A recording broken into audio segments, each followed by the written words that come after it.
고속도로 옆 한 칸 절의 동자승이 매일 지나가는 차들에게 절을 했다.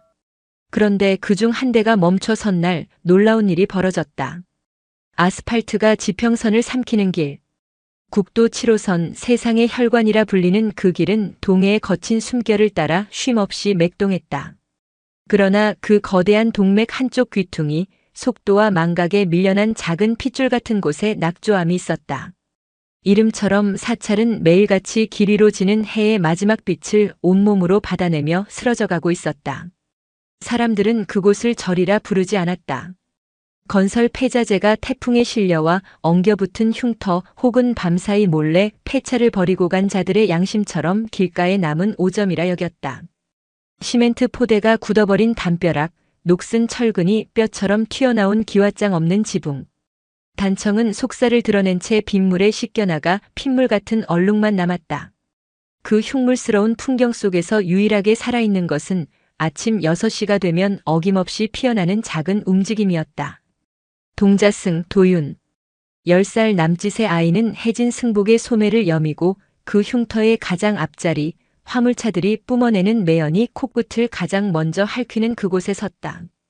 옆에는 누런 털이 까맣게 그을린 강아지 한 마리가 꼬리를 다리 사이에 말고 앉았다. 아이는 녀석의 머리를 한번 쓰다듬어주고는 이내 두 손을 가슴 앞에 모았다. 합장. 생마이너스. 바람을 찢는 소리와 함께 25톤 윙바디 트럭이 도윤의 솜털 같은 머리카락을 헤집고 지나갔다. 거대한 바퀴가 뿜어내는 흙탕물이 아이의 볼에 튀었지만 도윤은 눈 한 번 깜빡이지 않았다. 그저 멀어지는 트럭의 붉은 후미등을 향해 허리를 깊이 숙였다. 1배. 그것은 기이한 풍경이었다. 속도를 숭배하는 길 위에서 가장 느리고 오래된 행위. 분노와 경적, 욕설이 난무하는 아스팔트 위에서 피어나는 침묵의 의식. 저 새끼 또 저러네. 반대편 차선에서 신호를 기다리던 덤프트럭 운전사 김씨가 침을 뱉으며 중얼거렸다. 그는 이 길을 하루에도 2번씩 오가는 사람이었다. 처음에는 신기했고 다음에는 가여웠고 이제는 짜증이 났다.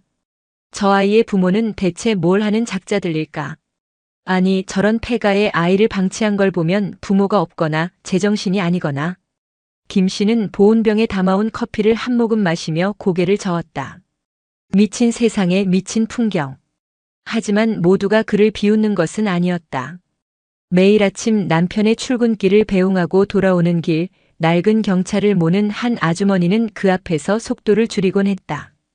차마 창문을 내릴 용기는 없었지만 아이의 작은 등과 가지런히 모은 손을 보며 마음속으로 함께 기도를 올렸다. 부디 저 아이가 상처받지 않게 해주세요. 그러나 그녀의 기도는 아이에게 닿지 않는 듯 했다.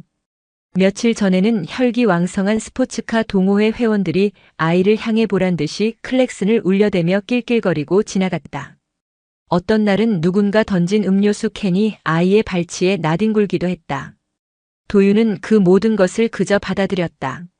칭찬도 비난도 동정도 조롱도 모두 길 위의 소음일 뿐이었다. 아이에게 중요한 것은 오직 하나, 스승의 유언이었다. 3년 전 낙조암의 유일한 어른이었던 원명 스님은 기나긴 기침 끝에 마른 몸을 누였다. 그는 마지막 숨을 몰아쉬며 도윤의 작은 손을 잡았다. 그의 눈은 낡은 창호지 너머 쉼없이 차들이 흐르는 길을 향해 있었다. 도윤아 저 길을 보아라. 세상의 모든 인연이 저 길 위에 있단다. 기쁨도 슬픔도 만남도 이별도 모두 저 길을 따라 흐르지. 스님의 목소리는 낙엽처럼 바스러졌다. 그는 아이의 손을 힘주어 잡으며 말을 이었다. 매일 아침 저 길을 향해 절을 하거라.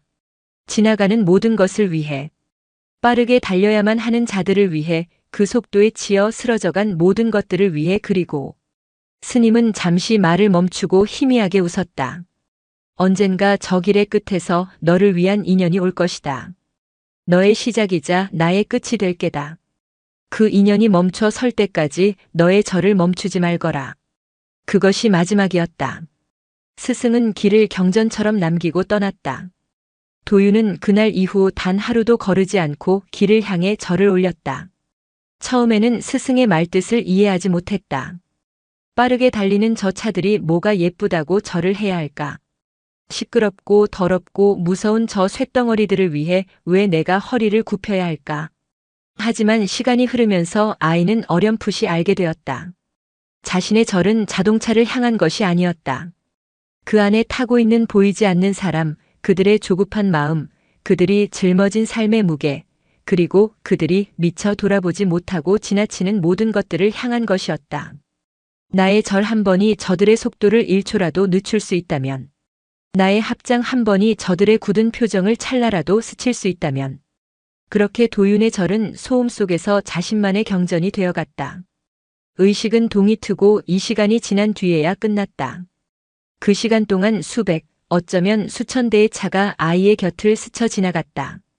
도윤은 땀으로 축축한 이마를 훔치고는 곁을 지키고 있던 강아지 먼지의 등을 두드렸다. 고생했다, 먼지야. 들어가자. 먼지는 아이의 말에 짧게 깽 하고 짖으며 몸을 털었다. 아이와 개는 마치 개선장군처럼 세상의 가장 시끄러운 전장에서 그들만의 싸움을 마치고 폐허가 된 성으로 돌아갔다. 낙조암 내부는 바깥에서 보는 것보다 더 처참했다. 비가 새는 법당 한가운데에는 큰 고무대야가 놓여 있었고 한쪽 구석에는 원명 스님의 낡은 목탁과 경전 몇 권이 전부였다. 부처님은 모셔져 있지 않았다. 아니, 원래는 있었을 것이다. 불상의 좌대만 덩그러니 남아 있었는데 그 위에는 먼지가 하얗게 쌓여 있었다. 원명 스님은 생전에 이렇게 말했다. 부처는 모시는 게 아니라 찾아가는 것이니라. 저 길 위에 저 소음 속에 모두 부처가 계시니 우리는 그저 길을 보면 된다. 도윤은 스님이 남긴 몇 안 되는 쌀로 밥을 지었다. 밥이 끓는 동안 아이는 찢어진 창호지 틈으로 다시 길을 내다보았다. 자동차들은 여전히 어딘가를 향해 맹렬히 달리고 있었다. 저마다의 목적지를 가진 저 행렬 속에서 과연 스님이 말한 나를 위한 인연도 달리고 있을까? 언제쯤 그 인연은 속도를 늦추고 이곳에 멈춰 서게 될까? 아이는 아직 몰랐다. 그 인연은 이미 길 위에 있었음을. 다만 아직 이곳에 닿을 준비가 되지 않았을 뿐이라는 것을. 세상의 모든 일들이 그렇듯 가장 중요한 만남은 언제나 가장 절망적인 폭풍우와 함께 찾아온다는 것을. 그리고 그 폭풍우는 지금 이 순간에도 수백 킬로미터 떨어진 남쪽에서부터 낙조암을 향해 검은 구름을 몰고 달려오고 있었다. 서울의 하늘은 질 나쁜 콘크리트처럼 탁하고 무거웠다. 그 회색빛 하늘 아래 여의도의 마천루들은 마치 거대한 묘비처럼 도시를 굽어보고 있었다. 박기철은 자신의 23층 사무실 통유리 너머로 그 묘비들을 멍하니 바라보았다. 한때는 저것들이 성공의 상징이었고 정복해야 할 목표였다. 하지만 지금은 그저 곧 무너져 내릴 자신을 짓누르는 거대한 돌덩이일 뿐이었다. 대표님, 최종 부도 처리 통지서입니다. 젊은 여직원이 위축된 목소리로 서류 한 장을 내밀었다. 박기철은 돌아보지 않았다. 그의 시선은 여전히 창밖, 한강 위를 부유하듯 떠다니는 유람선에 고정되어 있었다. 저 배는 어디로 가는 걸까? 적어도 목적지는 있겠지. 거기 둬요. 그의 목소리는 유리창에 부딪혔다가 힘없이 바닥으로 떨어졌다. 여직원은 더 이상 아무 말도 하지 못하고 조용히 사무실을 나갔다. 문이 닫히는 소리가 마치 관뚜껑이 닫히는 소리처럼 선명하게 들렸다. 박기철. 오성건설의 신화 맨주먹으로 시작해 중견 건설사를 일군 입지전적인 인물. 언론은 그를 불도저라 불렀다. 불가능한 공기는 그의 손에서 가능해졌고 얽히고 설킨 민원은 그의 돈과 힘 앞에서 맥없이 풀려나갔다. 그는 길을 만들고 다리를 놓고 건물을 올렸다. 세상을 편하게 만드는 일이라 믿었다. 속도와 효율, 그것이 그의 신념이자 종교였다. 하지만 불도저는 너무 오래, 너무 많은 것을 밀어붙인 나머지 제 스스로의 기반까지 무너뜨리고 말았다. 무리한 해외 프로젝트 수주, 정경유착의 검은 골이 믿었던 오른팔의 배신. 견고해 보였던 그의 성은 모래성처럼 허무하게 무너져 내렸다. 모든 것이 끝이었다. 책상 위에는 이혼 서류가 부도 통지서와 나란히 놓여 있었다. 1년 전 아내는 당신 눈에는 오로지 위로 올라가는 길만 보이지 옆에 있는 나는 보이지 않잖아라는 말을 남기고 떠났다. 하나뿐인 딸은 유학을 핑계로 사실상 그에게서 도망쳤다. 그는 가족을 위해 달린다고 생각했는데 정신을 차려보니 그의 곁에는 아무도 없었다. 그는 길의 끝에 선 것이 아니라 스스로 만든 길 위에서 완벽하게 고립된 섬이었다. 박기철은 마른 세수를 했다. 까칠한 수염이 손바닥을 찔렀다. 며칠째 잠을 이루지 못한 눈은 붉게 충혈되어 있었다. 그는 책상 서랍을 열었다.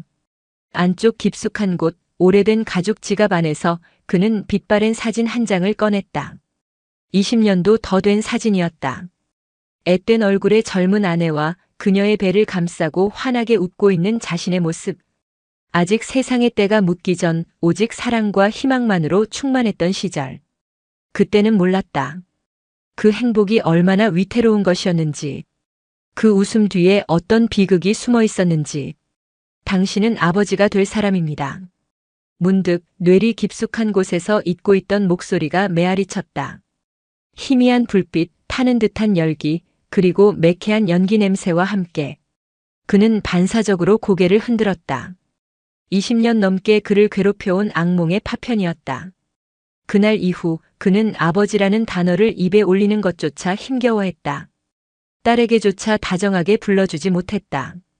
그 단어는 그의 혀끝에 박힌 가시이자 영원히 아물지 않을 낙인이었다. 박기철은 자리에서 일어났다. 더 이상 이 묘비 같은 건물에 머물고 싶지 않았다.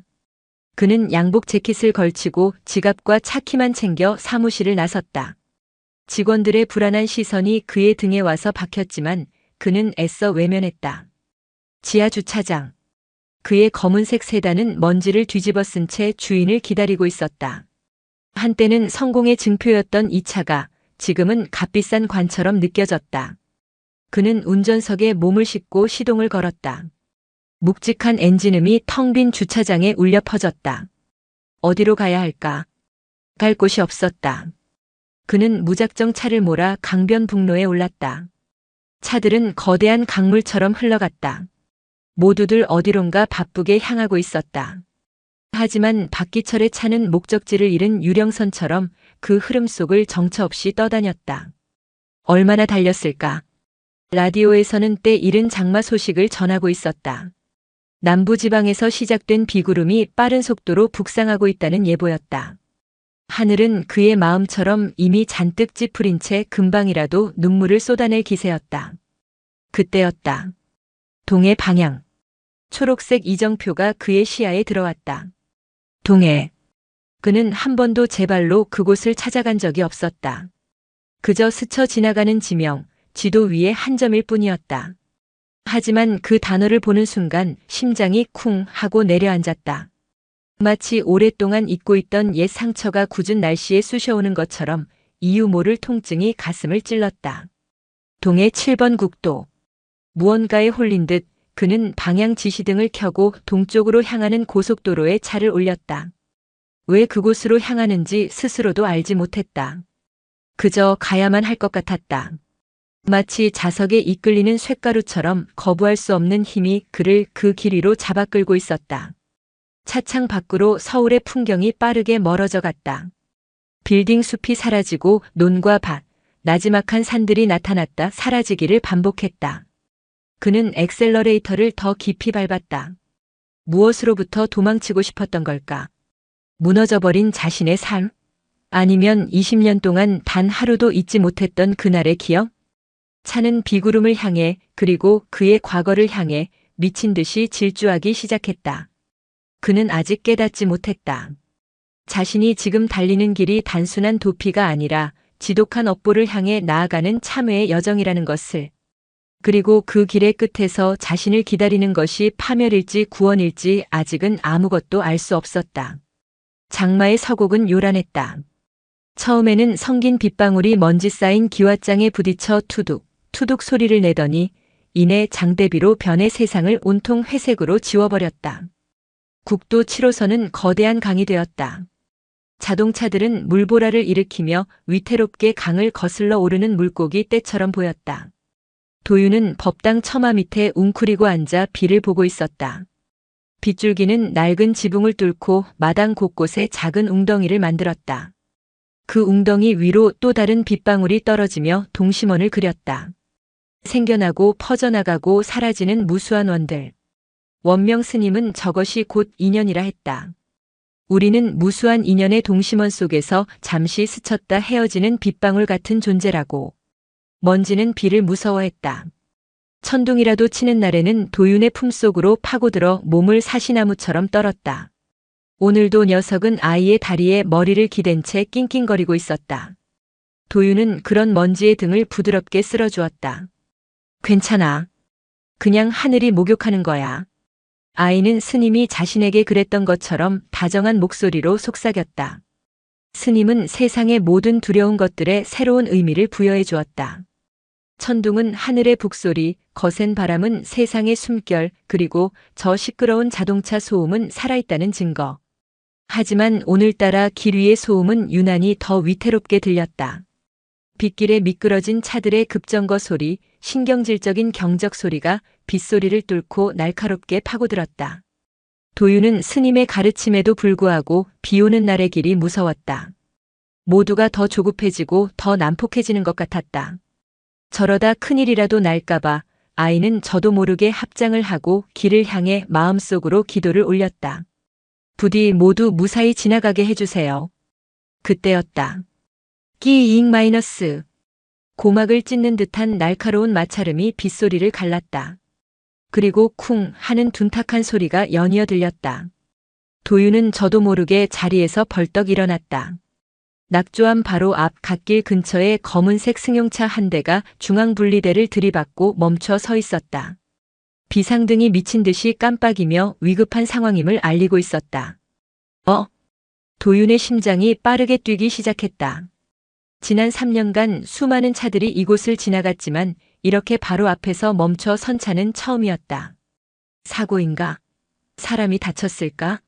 아이는 어찌할 바를 모르고 그 자리에 얼어붙었다. 잠시 후 승용차의 운전석 문이 열리고 한 남자가 비틀거리며 내렸다. 굵은 빗줄기가 순식간에 그의 온몸을 적셨지만 그는 아랑곳하지 않는 듯 했다. 중년의 남자. 값비싸 보이는 양복은 흠뻑 젖어 몸에 들러붙었고 흐트러진 머리카락에서는 빗물이 뚝뚝 떨어져 내렸다. 남자는 멍하니 자신의 차와 중앙분리대를 번갈아 보더니 이내 고개를 돌려 길 건너편을 보았다.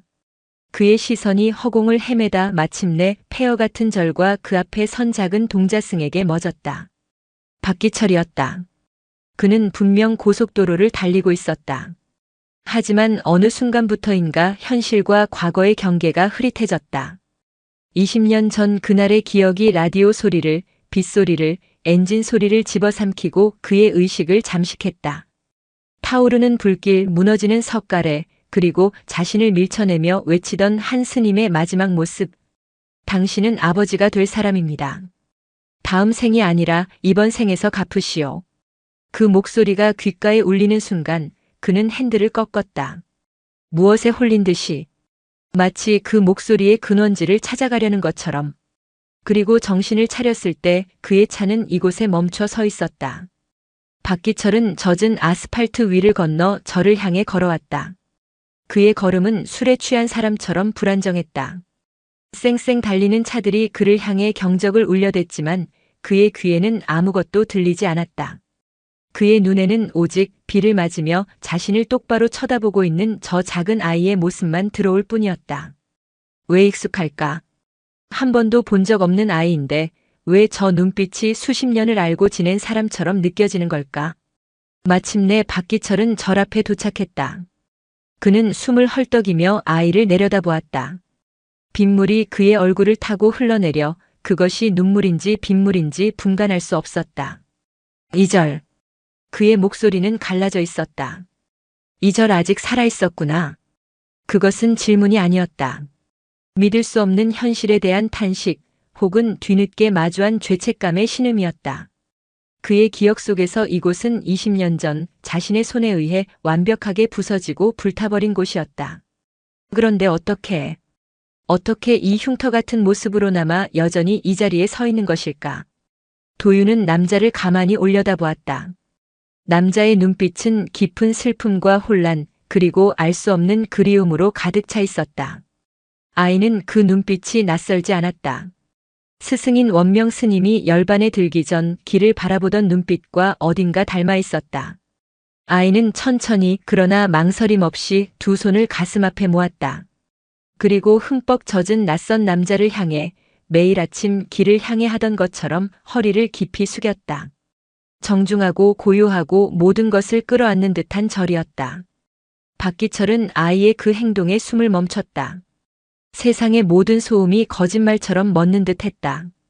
빗소리도 차소리도 자신의 거친 숨소리마저도 오직 자신을 향해 머리를 숙인 저 작은 아이의 모습만이 슬로우 모션 필름처럼 세상에 가득 찼다. 그 순간 박기철은 어렴풋이 깨달았다.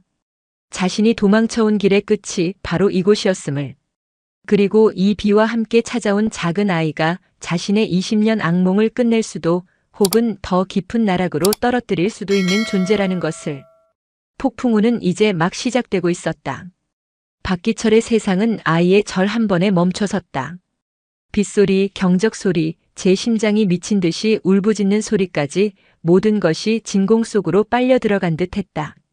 오직 젖은 흙냄새와 제 몸을 적시는 차가운 빗줄기의 감촉, 그리고 눈앞에서 천천히 허리를 펴는 작은 동자승의 모습만이 비현실적인 현실이었다. 아이는 아무 말 없이 그를 일으켜 세우려 손을 내밀었다.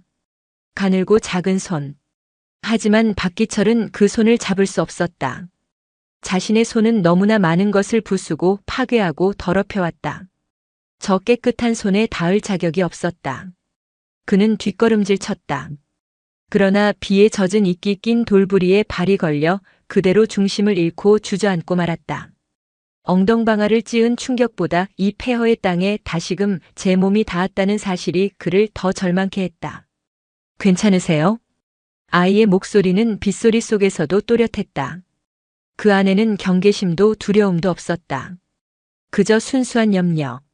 마치 길을 잃은 새를 발견한 아이의 목소리 같았다. 누구냐 너? 박기철은 쉰 목소리로 겨우 물었다. 그는 아이가 아니라 이 모든 상황을 조종하는 보이지 않는 운명에게 묻고 있었다. 왜 하필 지금, 왜 하필 여기인가? 저는 도윤이라고 합니다. 이곳에 살아요. 살아? 이런 곳에서? 혼자? 먼지와 함께 있습니다. 도윤이 발치에 바싹 붙어 으르렁거리는 강아지를 가리켰다. 박기철의 눈에는 그제야 흙탕물에 젖은 누런 개 한 마리가 들어왔다. 아이와 개, 폐허, 비. 모든 것이 기괴한 연극의 한 장면 같았다. 스승님은 3년 전에 열반하셨습니다. 비가 많이 오니 안으로 들어오세요. 감기에 걸립니다. 도윤은 다시 손을 내미는 대신 먼저 몸을 돌려 절 안으로 들어갔다. 따라오라는 무언의 이끌림이었다. 박기철은 선택의 여지가 없었다. 빗줄기는 더욱 거세졌고 사고의 충격과 알 수 없는 감정의 소용돌이로 온몸이 떨려왔다. 그는 젖은 땅을 짚고 비틀거리며 일어섰다. 한 걸음 한 걸음 자신이 20년 전에 지워버렸던 그 공간으로 다시 걸어 들어갔다. 법당 내부는 예상보다 더 참혹했다. 지붕의 구멍으로 떨어지는 비를 받기 위해 놓인 고무대야 위로 빗방울이 떨어지며 내는 소리가 마치 목탁 소리처럼 규칙적으로 울렸다. 불상이 있어야 할 자리에는 좌대만이 덩그러니 남아 그 위에 쌓인 먼지가 빗물에 젖어 진흙처럼 변해 있었다. 박기철의 심장이 철퇴로 얻어맞은 듯 쿵 내려앉았다. 저 좌대. 그가 똑똑히 기억했다. 20년 전 용역들을 동원해 마지막으로 철거하던 날 인부 하나가 저 좌대를 깨트리려 하자 당시 주지 스님이 온몸으로 막아섰다. 부처의 몸은 부술 수 있어도 부처의 자리는 남겨두시오. 언젠가 다시 돌아와 앉으실 자리요. 스님의 그 절박한 외침을 그는 코웃음치며 무시했다. 낡은 돌덩이 하나에 무슨 미련이냐고. 그리고 지금 그는 20년의 세월을 건너뛰어 텅 비어버린 그 자리를 마주하고 있었다. 시간은 모든 것을 풍화시켰지만 죄의 기억만큼은 조금도 바래지 않고 그 자리에 그대로 남아 있었다. 여기 앉으세요. 도윤이 한쪽 구석 비가 새지 않는 자리에 깔린 낡은 방석을 가리켰다. 그리고는 작은 냄비에 물을 담아 낡은 휴대용 가스레인지 위에 올렸다. 치익 마이너스 하는 소리와 함께 파란 불꽃이 일었다. 이 폐허에 아직 온기가 남아있었다는 사실이 박기철을 더욱 혼란스럽게 만들었다. 그는 자리에 앉지 못하고 서성였다. 법당의 모든 것이 그의 기억을 후벼 팠다. 반쯤 타다 남은 저 기둥. 분명 포크레인으로 무너뜨렸던 벽의 잔해. 창살의 문양까지도 희미하게 남아있었다. 그는 이곳을 완벽하게 파괴했다고 믿었다. 그런데 아니었다. 생명은, 기억은, 그리고 업보는 이렇게 끈질기게 살아남아 자신을 기다리고 있었다. 그때 그의 양복 안주머니에서 요란한 벨소리가 울렸다. 현실이 그를 다시 멱살 잡아 끌어당기는 소리였다. 발신인은 최 변호사. 그는 떨리는 손으로 전화를 받았다. 여보세요. 대표님, 어디십니까? 연락도 안 되시고 방금 최종 통보가 왔습니다. 회생 신청 기각입니다. 박기철은 눈을 감았다. 올 것이 왔다. 채권단에서 즉시 모든 자산에 대한 압류 절차에 들어간다고 합니다. 대표님 자택도 사모님께서 연락을 주셨습니다. 더 이상은 못 버티시겠다고. 변호사의 목소리가 빗소리에 섞여 웅웅거렸다. 자산, 압류, 이혼. 그가 평생을 바쳐 쌓아 올린 것들의 이름이었다. 하지만 지금 그의 귓가에는 그 단어들이 아무런 의미도 갖지 못했다. 그의 눈앞에는 오직 텅 빈 불자와 그 앞에서 묵묵히 물을 끓이는 작은 아이의 뒷모습만이 보일 뿐이었다. 마음대로 하라고 해. 네? 대표님 뭐라고요? 다 가져가라고 해. 어차피 내 것도 아니었으니. 박기철은 전화를 끊어버렸다. 휴대폰을 바닥에 떨어뜨렸다. 액정이 깨지며 화면이 암전되었다. 세상과의 유일한 연결고리가 끊어졌다. 그는 허탈하게 웃었다. 모든 것을 잃었다고 생각했는데 이 지옥 같은 공간에 와서야 비로소 깨달았다. 자신이 잃어버린 것은 돈이나 명예가 아니었다. 그는 자기 자신을, 인간으로서의 최소한의 존엄을 20년 전 이곳에 묻어두고 떠났던 것이다. 따뜻한 물입니다. 도윤이 김이 모락모락 나는 낡은 찻잔을 내밀었다. 박기철은 멍하니 그 찻잔을 받아들었다. 뜨거운 온기가 차갑게 식어버린 그의 손으로 전해졌다. 그는 찻잔을 든 채로 타다 남은 기둥에 등을 기댔다. 그리고 그대로 스르륵 주저앉았다. 온몸에 힘이 빠져나갔다. 며칠간의 불면과 스트레스, 사고의 충격, 그리고 거대한 죄책감의 무게가 한꺼번에 그를 덮쳤다. 눈앞이 흐려지고 아이의 모습과 텅 빈 좌대가 하나로 겹쳐 보였다. 귓가에서는 빗소리와 함께 20년 전 그날의 불길 속에서 들려왔던 스님의 목소리가 다시 울리기 시작했다. 이번 생에서 갚으시오. 정신이 아득해졌다. 그는 마지막 힘을 다해 아이에게 물었다. 내 스승님 함자가 어떻게 되느냐? 묘법 스님이셨습니다. 묘법. 박기철의 입술이 미세하게 떨렸다. 기억 속 이름과 정확히 일치했다. 착각이 아니었다. 환각도 악몽도 아니었다. 그는 돌아와야 할 곳으로 정확하게 돌아온 것이었다. 그것을 깨닫는 순간 그의 의식은 깊고 어두운 심연 속으로 가라앉았다. 손에서 놓친 찻잔이 바닥에 떨어져 쨍그랑 하고 부서지는 소리가 이 폐허의 정막을 가르는 마지막 소리였다. 제오장 귀신을 위한 밥. 의식의 수면 위로 가장 먼저 떠오른 것은 축축하고 서늘한 흙냄새였다. 박기철은 천천히 눈을 떴다. 눈에 들어온 것은 얼룩덜룩한 천장이었다. 성긴 나무 석가래 사이로 이제는 비가 그친 잿빛 하늘이 조각처럼 보였다. 몸을 일으키려 했지만 머리가 깨질 듯 아프고 온몸이 물먹은 솜처럼 무거웠다. 고열이 그를 짓누르고 있었다. 깨어나셨어요? 작은 목소리에 고개를 돌리자 도윤이 방의 문턱에 조용히 앉아 그를 보고 있었다. 여긴 법당이 아니었다. 스님이 기거하던 작은 방인 듯 했다. 벽에는 빛바랜 탱화 대신 스며든 빗물이 그려놓은 기괴한 지도가 펼쳐져 있었고 방 한쪽에는 낡은 경전 몇 권이 전부였다. 그는 얇고 해진 담요를 덮고 있었다. 땀과 빗물로 축축했던 양복은 온데간데 없고 대신 낡았지만 깨끗하게 세탁된 회색 승복이 머리맡에 개어져 있었다. 내가 얼마나 이러고 있었지? 하루하고 반나절이 지났습니다. 열이 아주 높았어요. 도윤은 자리에서 일어나 작은 상을 들고 그에게 다가왔다. 상 위에는 흰 김이 피어오르는 죽 한 그릇과 간장 종지가 전부였다. 드세요. 스승님께서 아픈 사람은 잘 먹어야 병마와 싸울 수 있다고 하셨어요. 박기철은 말없이 죽그릇을 내려다보았다. 아무것도 들어가지 않은 그저 쌀을 묽게 퍼뜨려 끓인 흰죽. 하지만 그의 눈에는 그것이 세상 어떤 진수성찬보다도 무겁게 보였다. 20년 전 그는 이 절의 모든 것을 빼앗았다. 스님의 목숨을, 불상을, 법당을, 그리고 이곳에 깃든 평화를. 그런데 이제 와서 그는 그 폐허의 땅에서 자라난 아이가 끓여준 죽을 받아 먹어야 하는 신세가 되었다. 이 얼마나 지독하고 잔인한 아이러니인가. 그는 자신을 귀신이라 생각했다. 20년 전 이곳에서 죽었어야 할 목숨. 그때 죽지 못하고 살아남아 세상을 떠돌던 악귀. 이제야 제자리로 돌아온 것이다. 그리고 아이는 그 악귀를 위해 밥을 차려주고 있었다. 먹을 수 없다. 왜요? 맛이 없을 것 같아서요?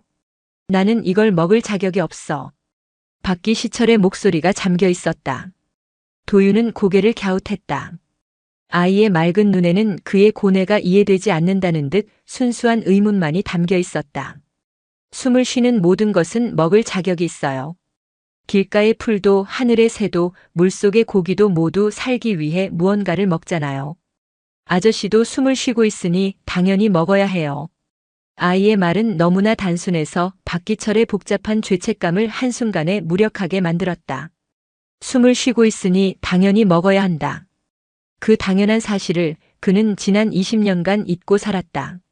그는 살기 위해 먹은 것이 아니라 더 많은 것을 가지기 위해, 더 높이 올라가기 위해 탐욕스럽게 먹어치웠을 뿐이다. 도윤은 숟가락을 들어 죽을 한술 떴다. 그리고는 박기철의 입가로 가져왔다. 박기철은 반사적으로 고개를 저으려 했지만 아이의 단호한 눈빛의 움직임을 멈췄다. 그 눈은 그를 죄인으로 단죄하지도 불쌍한 환자로 동정하지도 않았다. 그저 밥을 먹지 않는 아이를 걱정하는 어른의 눈빛처럼 깊고 고요했다. 결국 그는 천천히 입을 열었다. 따뜻하고 밍밍한 죽이 혀에 닿는 순간 뜨거운 무언가가 목구멍을 타고 역류했다. 그것은 서러움이었다. 지난 20년간 단 한 번도 느껴보지 못했던 자기 자신에 대한 처절한 연민과 슬픔.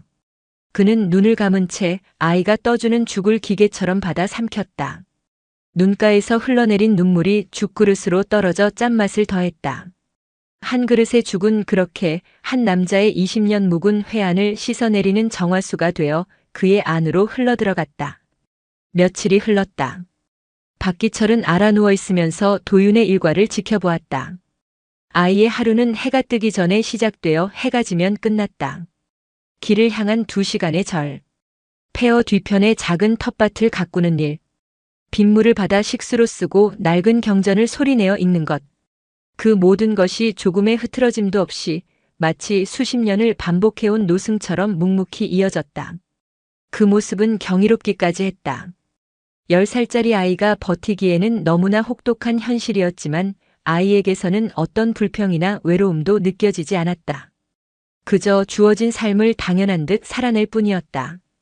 그러던 어느 날 오후 낯선 발걸음 소리가 들려왔다.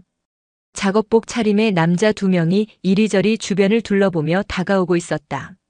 한 명은 측량기처럼 보이는 장비를 들고 있었고 다른 한 명은 서류철을 들고 있었다. 어이, 꼬마. 여기 어른 안 계시냐? 서류철을 든 남자가 턱짓으로 도윤에게 물었다. 그의 말투에는 은근한 무시와 위압감이 서려 있었다. 제가 이곳의 어른입니다. 무슨 일이시죠? 도윤이 조금도 위축되지 않고 대답했다. 남자는 어이가 없다는 듯 헛웃음을 쳤다. 어른? 허허, 재밌는 꼬마네. 여긴 곧 철거될 부지다. 시에서 진행하는 국도변 환경정화사업구역으로 지정됐거든. 위험하니까 얼른 짐 싸서 나가야 한다. 철거, 환경정화사업. 박기철의 귀에 그 단어들이 대모처럼 박혔다. 20년 전 자신이 썼던 똑같은 명분, 똑같은 논리였다. 역사는 이렇게 지독하게 반복되는 것인가? 여기는 제 집입니다. 나갈 수 없습니다. 이놈 봐라. 지? 이게 집으로 보여? 무허가 불법 건축물이야. 엄연히 국유지라고. 좋게 말할 때 나가. 안 그러면 우리가 강제로 끌어내야 하니까. 남자가 삿대질을 하며 험악한 표정을 지었다. 그 순간 알아눕느라 헬쑥해진 박기철이 방문을 열고 걸어 나왔다. 그는 도윤의 앞을 막아서며 남자들을 노려보았다. 아직 열이 다 내리지 않아 비틀거렸지만 그의 눈빛만큼은 과거 불도저라 불리던 시절의 서슬퍼런 기세를 담고 있었다. 당신들 누구요? 갑작스러운 남자의 등장에 작업복 차림의 사내들이 주춤했다. 박기철의 몰골은 남루했지만 그의 몸에서 뿜어져 나오는 위압감은 보통 사람이 아니었다. 우리는 시청 도로과에서 용역을 받은 업체 직원들이요. 당신은 누구요? 이 꼬마 보호자라도 되나? 내가 누군지는 알 것 없고. 방금 뭐라고 했소? 환경 정화 사업? 어느 건설사에서 맡았소? 담당 공무원 이름은? 공사 개요와 허가 서류부터 봅시다.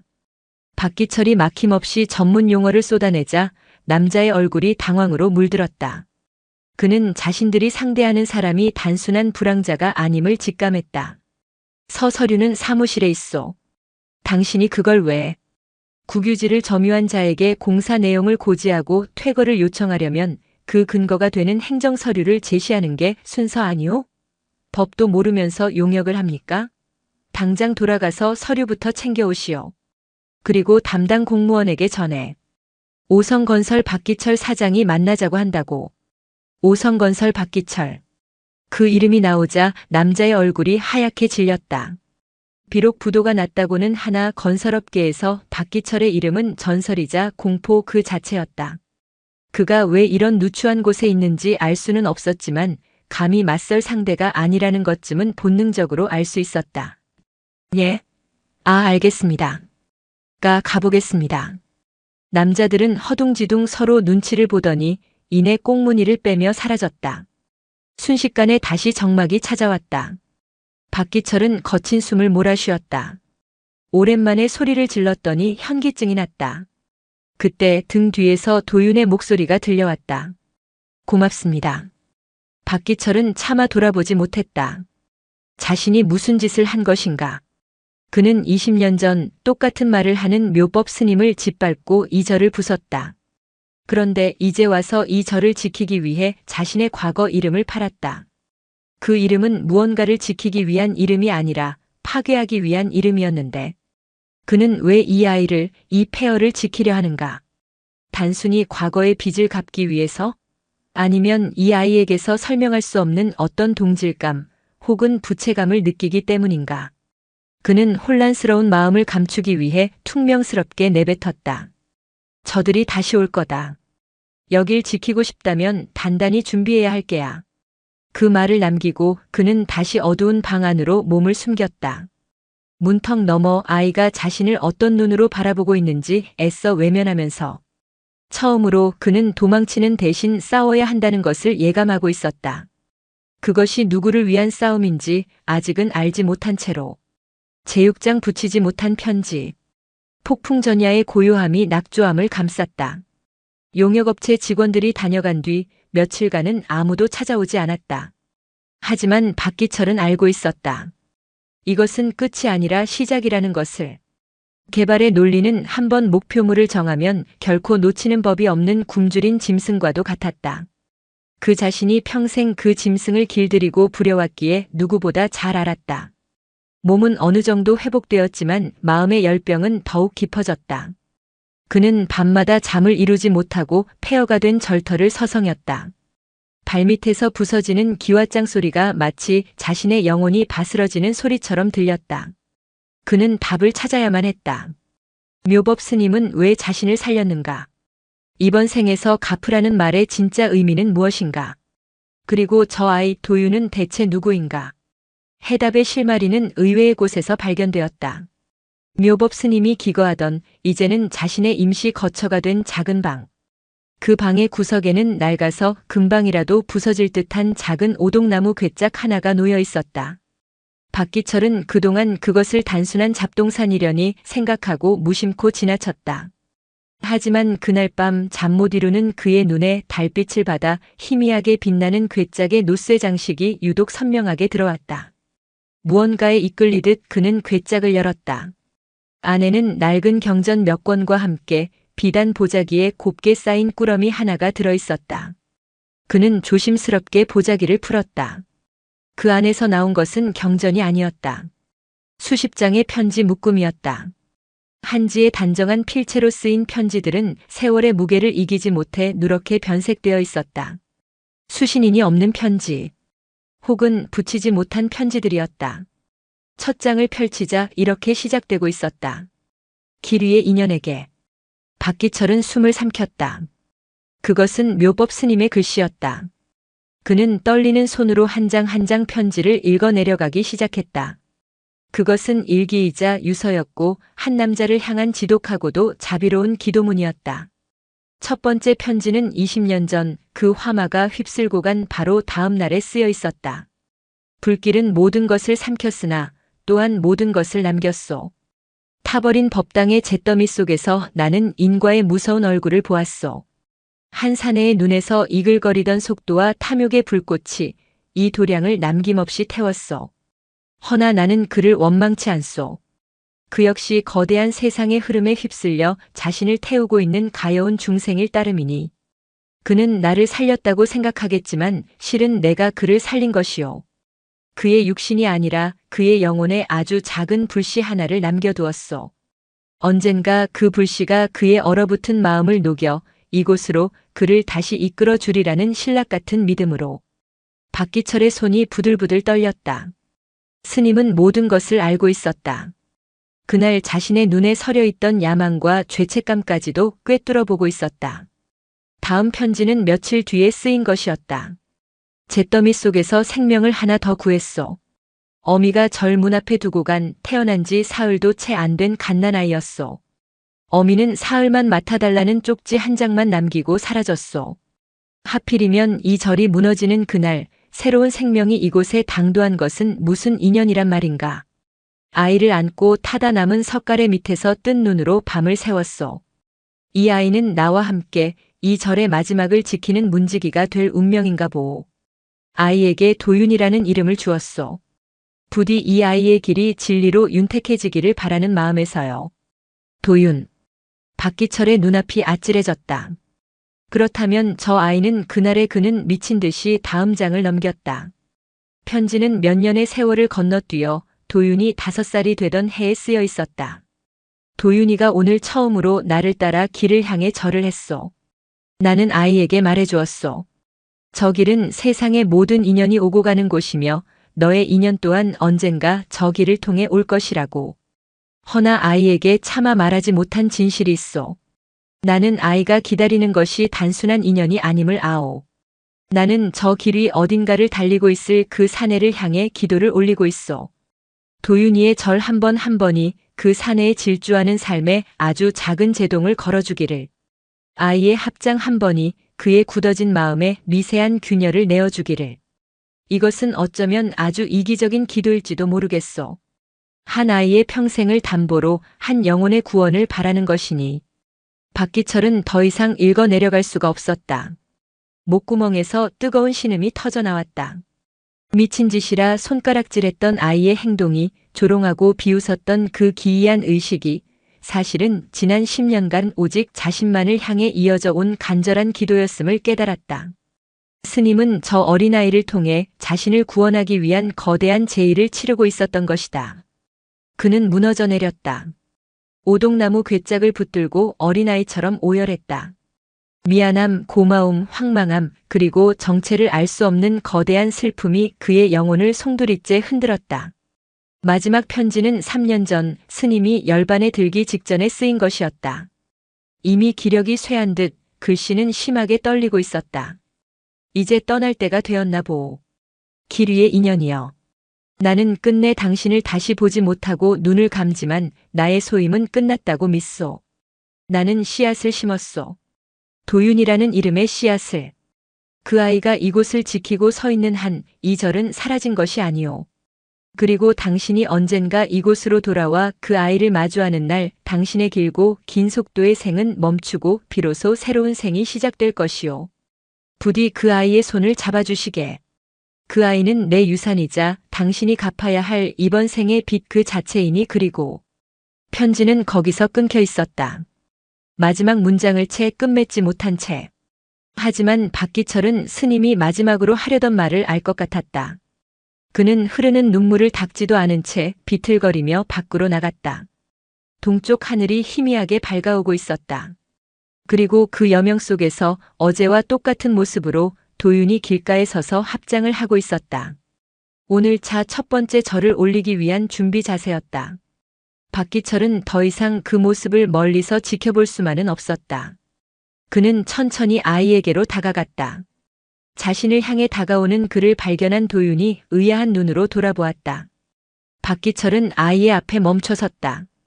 그리고 20년의 세월과 죄악의 무게를 모두 담아 천천히 무릎을 꿇었다. 흙과 먼지로 더러워진 아스팔트 바닥에 자신의 이마가 닿을 때까지 그는 아이에게 절을 올렸다. 그것은 한 영혼이 다른 영혼에게 바치는 생의 첫 참회의 예였다. 새벽의 푸른빛이 아스팔트에 젖은 상처를 희미하게 비출 때 박기철은 이마를 땅에 대고 있었다. 차갑고 거친 아스팔트의 감촉이 그의 남은 오만과 허울을 갈아내는 맷돌처럼 느껴졌다. 그의 등 뒤로 60년 평생의 그림자가 길게 늘어져 있었다. 그 그림자는 성공이라는 이름의 탑이었고 동시에 수많은 이들의 눈물을 머금은 폐허였다. 지금 그는 그 모든 무게를 짊어지고 10살배기 아이 앞에 무너져 내린 것이다. 도윤은 놀라지 않았다.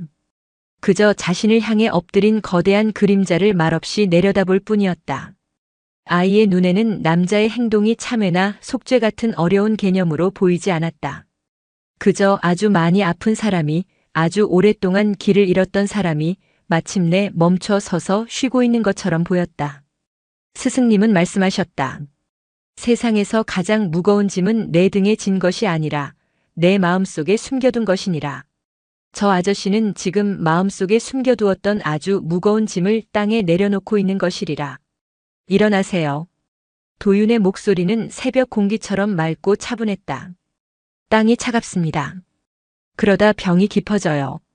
박기철은 천천히 상체를 일으켰다. 그의 뺨 위로 두 줄기 뜨거운 길이 나 있었다. 그는 아이의 눈을 차마 마주보지 못하고 시선을 자신이 무릎 꿇은 땅, 20년 전 자신이 파헤쳤던 그 땅에 고정했다. 나는. 그가 입을 열었지만 말이 이어지지 않았다. 나는 너의 아버지를 죽인 사람이다. 나는 이 절을 부순 원수다. 나는 내가 지난 10년간 기도해온 바로 그 죄인이다. 어떤 말도 이 상황을 설명할 수도 용서받을 수도 없었다. 모든 단어는 변명이거나 위선일 뿐이었다. 도윤은 말없이 박기철의 곁으로 다가왔다. 그리고는 그가 매일 하던 것처럼 길을 향해 합장하고 섰다. 아이는 박기철에게 어떤 설명도 요구하지 않았다. 그저 자신의 일과를 시작할 뿐이었다. 그 침묵의 배려가 박기철에게는 수만 마디의 질책보다 더 아프게 가슴을 파고들었다. 생마이너스. 거대한 덤프트럭이 어둠을 가르며 지나갔다. 헤드라이트 불빛이 두 사람의 모습을 찰나 동안 보이게 했다. 무릎 꿇은 중년 남자와 그 옆에 꼿꼿이 선 작은 동자승. 기이하고도 성스러운 길 위의 그림이었다. 도윤은 여느 때처럼 멀어지는 트럭을 향해 허리를 숙였다. 그 모습을 본 박기철은 저도 모르게 아이를 따라했다. 어색하고 뻣뻣한 동작으로 그는 지나가는 자동차를 향해 생애 처음으로 절을 올렸다. 속도와 효율만을 숭배하며 살아온 남자가 그 속도의 상징을 향해 머리를 조아리는 순간이었다. 그것은 길을 향한 절이 아니었다. 길 위를 달리는 이름 모를 누군가의 고단한 삶을 향한 것이었고 그 길 위에서 쓰러져간 모든 것들을 향한 뒤늦은 묵념이었으며 무엇보다 자신의 지난 삶을 향한 통렬한 반성이었다. 2시간. 도윤과 박기철은 말없이 함께 절을 올렸다. 수백, 수천 번의 절이 이어지는 동안 박기철의 무릎은 감각이 없어졌고 허리는 끊어질 듯 아팠다. 하지만 그는 멈추지 않았다. 이것은 고행이었다. 자신의 죄를 제 몸으로 확인하고 새기는 의식이었다. 동이 완전히 트고 길 위의 소음이 절정에 달했을 때 도윤이 먼저 절을 멈추고 그를 돌아보았다. 이제 그만 들어가요. 아저씨는 아직 환자예요. 박기철은 아이의 부축을 받아 비틀거리며 일어섰다. 다리가 풀려 휘청거리는 그를 작은 아이가 온 힘을 다해 지탱했다. 폐허가 된 절 마당을 가로질러 방으로 돌아오는 그 짧은 길이 박기철에게는 수십 년의 세월을 거슬러 올라가는 것처럼 길고 멀게 느껴졌다. 그날 이후 낙조암의 풍경은 조금 달라졌다. 박기철은 더 이상 손님이 아니었다. 그는 새벽이면 도윤과 함께 길을 향해 절을 올렸고 낮에는 말없이 절터의 잔해를 치우기 시작했다.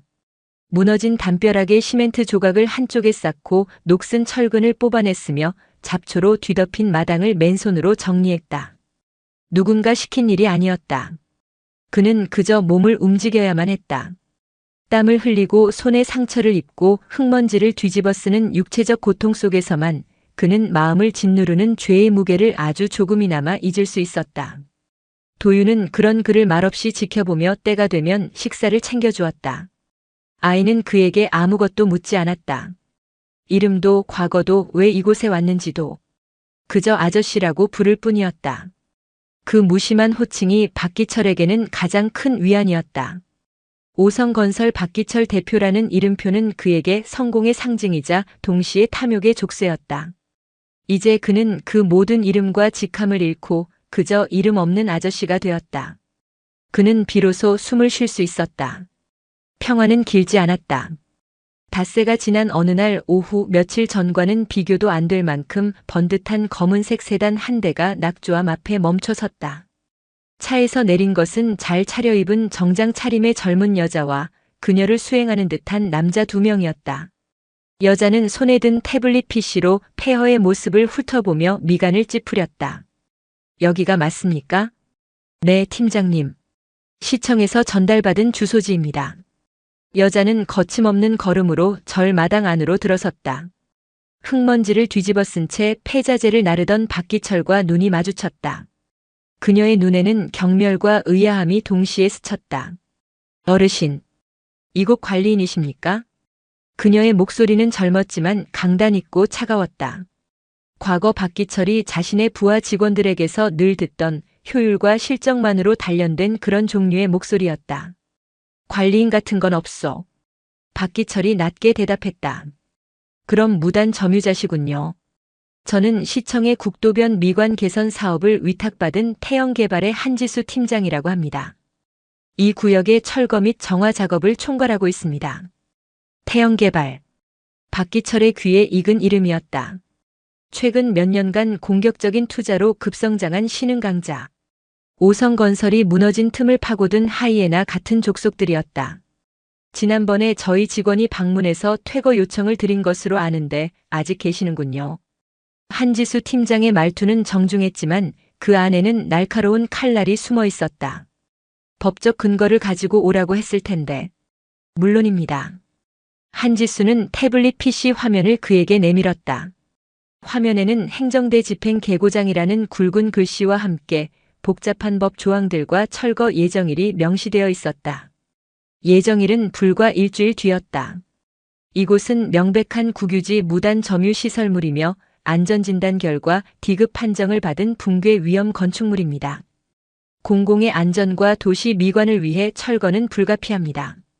안에 있는 아이는 아동보호시설로 인계 조치할 예정이니 어르신께서는 더 이상 불미스러운 일 없이 자진 퇴거해 주시는 게 좋을 겁니다. 그녀의 말은 한치의 빈틈도 없는 논리로 무장되어 있었다. 박기철이 지난 수십 년간 수없이 휘둘렀던 바로 그 논리였다. 법, 효율, 공공의 이익. 그럴듯한 명분 뒤에 숨어 약자의 삶의 터전을 지워버리는 개발의 폭력. 그는 처음으로 그 칼날의 반대편에 서게 된 것이다. 안 돼요. 네. 이곳은 철거할 수 없어. 박기철의 단호한 대답에 한지수의 눈썹이 꿈틀했다. 어르신, 지금 법적 효력을 가진 행정명령에 불복하시겠다는 겁니까? 공무집행방해로 처벌받고 싶으신 게 아니라면. 이곳은 단순한 폐가가 아니요. 역사가 있는 사찰이고 사람이 살고 있는 공간이요. 역사요?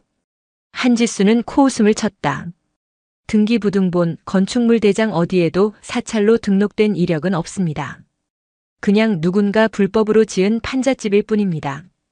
그리고 사람은 보호가 필요한 미성년자 한 명뿐이죠. 그 순간 법당 안에서 경전을 읽던 도윤이 밖으로 나왔다. 아이는 자신들의 공간에 쳐들어온 낯선 이들을 조금도 두려워하지 않는 눈으로 바라보았다. 여기는 묘법 스님의 집이었습니다. 그리고 지금은 저와 아저씨의 집입니다. 당신들이 마음대로 부술 수 있는 곳이 아닙니다. 아이의 당돌한 말에 한지수는 잠시 할 말을 잃은 듯 보였으나 이내 냉정한 표정으로 돌아왔다. 꼬마야, 어른들 얘기하는데 끼어드는 거 아니란다. 세상은 내가 경전에서 배운 것처럼 아름답고 자비로운 곳이 아니에요. 그녀는 박기철을 향해 다시 시선을 돌렸다.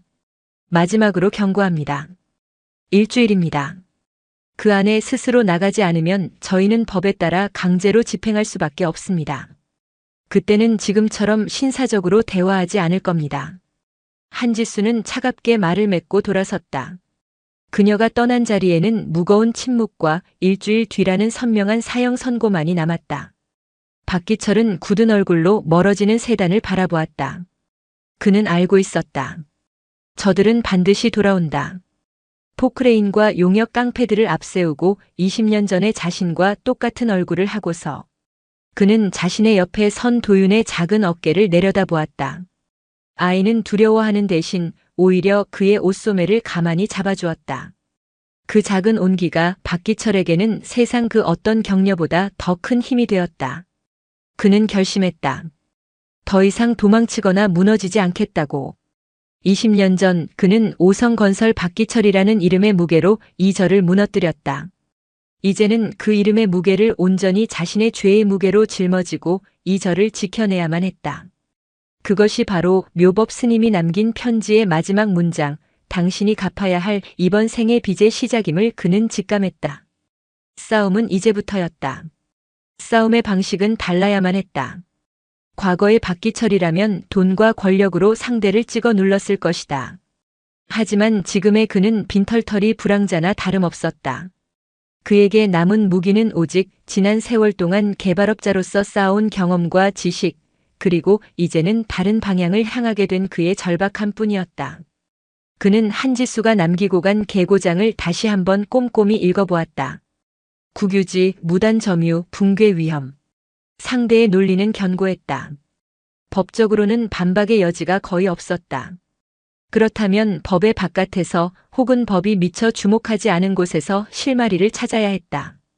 다음 날 새벽 박기철은 도윤과 함께 절을 올리는 대신 홀로 길가에 섰다. 그는 차를 보지 않았다. 그는 아스팔트 그 자체를 보고 있었다. 수십 년간 수억만 대의 차들이 밟고 지나가며 단단하게 다져진 길. 그 길은 단순한 교통로가 아니었다. 그것은 시대의 욕망과 상처를 고스란히 품고 있는 거대한 기록물이었다. 그는 천천히 낙조암 주변을 걷기 시작했다. 절터 주변의 땅은 미묘하게 다른 높낮이를 가지고 있었다. 어떤 곳은 인위적으로 깎여나갔고 어떤 곳은 흙으로 돋워져 있었다. 모두 20년 전 자신이 지휘했던 도로 확장 공사의 흔적이었다. 그는 눈을 감고 기억을 더듬었다. 설계 도면, 측량 데이터, 지질 조사 보고서, 수많은 정보들이 희미한 잔상처럼 머릿속을 스쳐 지나갔다. 분명히 뭔가가 있었다. 공사를 시작하기 전 현장 답사를 왔을 때의 일이었다. 당시의 주지였던 묘법 스님은 공사를 극렬하게 반대했다. 단순히 절이 헐리는 것 때문만은 아니었다. 스님은 절 뒤편의 작은 언덕을 가리키며 말했다. 저곳은 이 마을의 숨구멍 같은 곳이요. 함부로 건드리면 땅에 숨이 막혀 좋지 않은 일이 생길 것이요. 당시 젊고 오만했던 박기철은 그것을 늙은 스님의 몽매한 미신이라 치부했다. 그는 스님의 말을 무시하고 공사 효율을 위해 그 언덕을 절반이나 깎아내버렸다. 박기철은 홀린 듯 절 뒤편 깎여나간 언덕의 절단면으로 향했다. 잡목과 덩굴로 뒤덮인 그곳은 20년의 세월 동안 사람의 발길이 닿지 않은 듯 했다. 그는 나뭇가지를 쳐내고 흙더미를 파헤치며 안으로 들어갔다. 얼마나 지났을까 그의 손끝에 단단하고 차가운 무언가가 닿았다. 흙을 걷어내자 이끼가 낀 거대한 바위의 일부가 드러났다. 바위에는 무언가 인위적으로 새겨진 흔적이 있었다.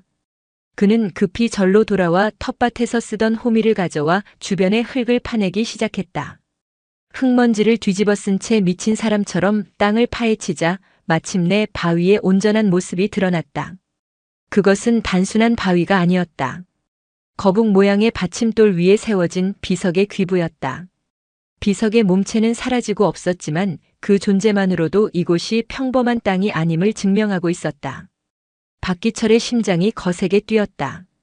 그는 귀부의 표면을 손으로 더듬었다. 희미하게 남아있는 명문.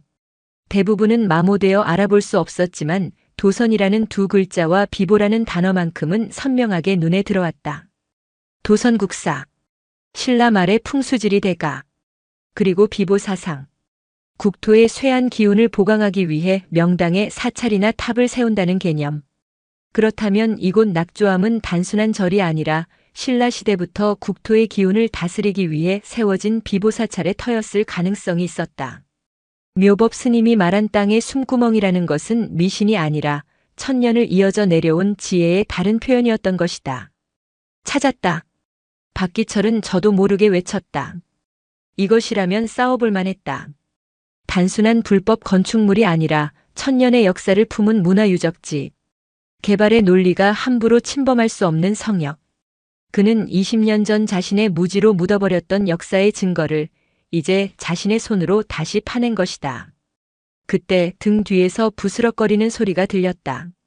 돌아보니 낡은 트럭 한 대가 갓길에 서 있었고 작업복 차림의 한 남자가 이쪽을 향해 머뭇거리며 다가오고 있었다. 며칠 전 새벽 도윤과 박기철의 모습을 보고 급정거를 했던 덤프트럭 운전사 김씨였다. 그의 손에는 검은 비닐봉지가 들려 있었다. 저 스님은 아니신 것 같은데. 김씨가 쭈뼛거리며 말을 걸었다. 무슨 일이시오? 박기철이 경계하며 물었다. 아니, 뭐 별건 아니고. 매일 아침 저 꼬마 스님이 절하는 걸 보다가 며칠 전부터는 아저씨도 같이 있는 걸 봤습니다.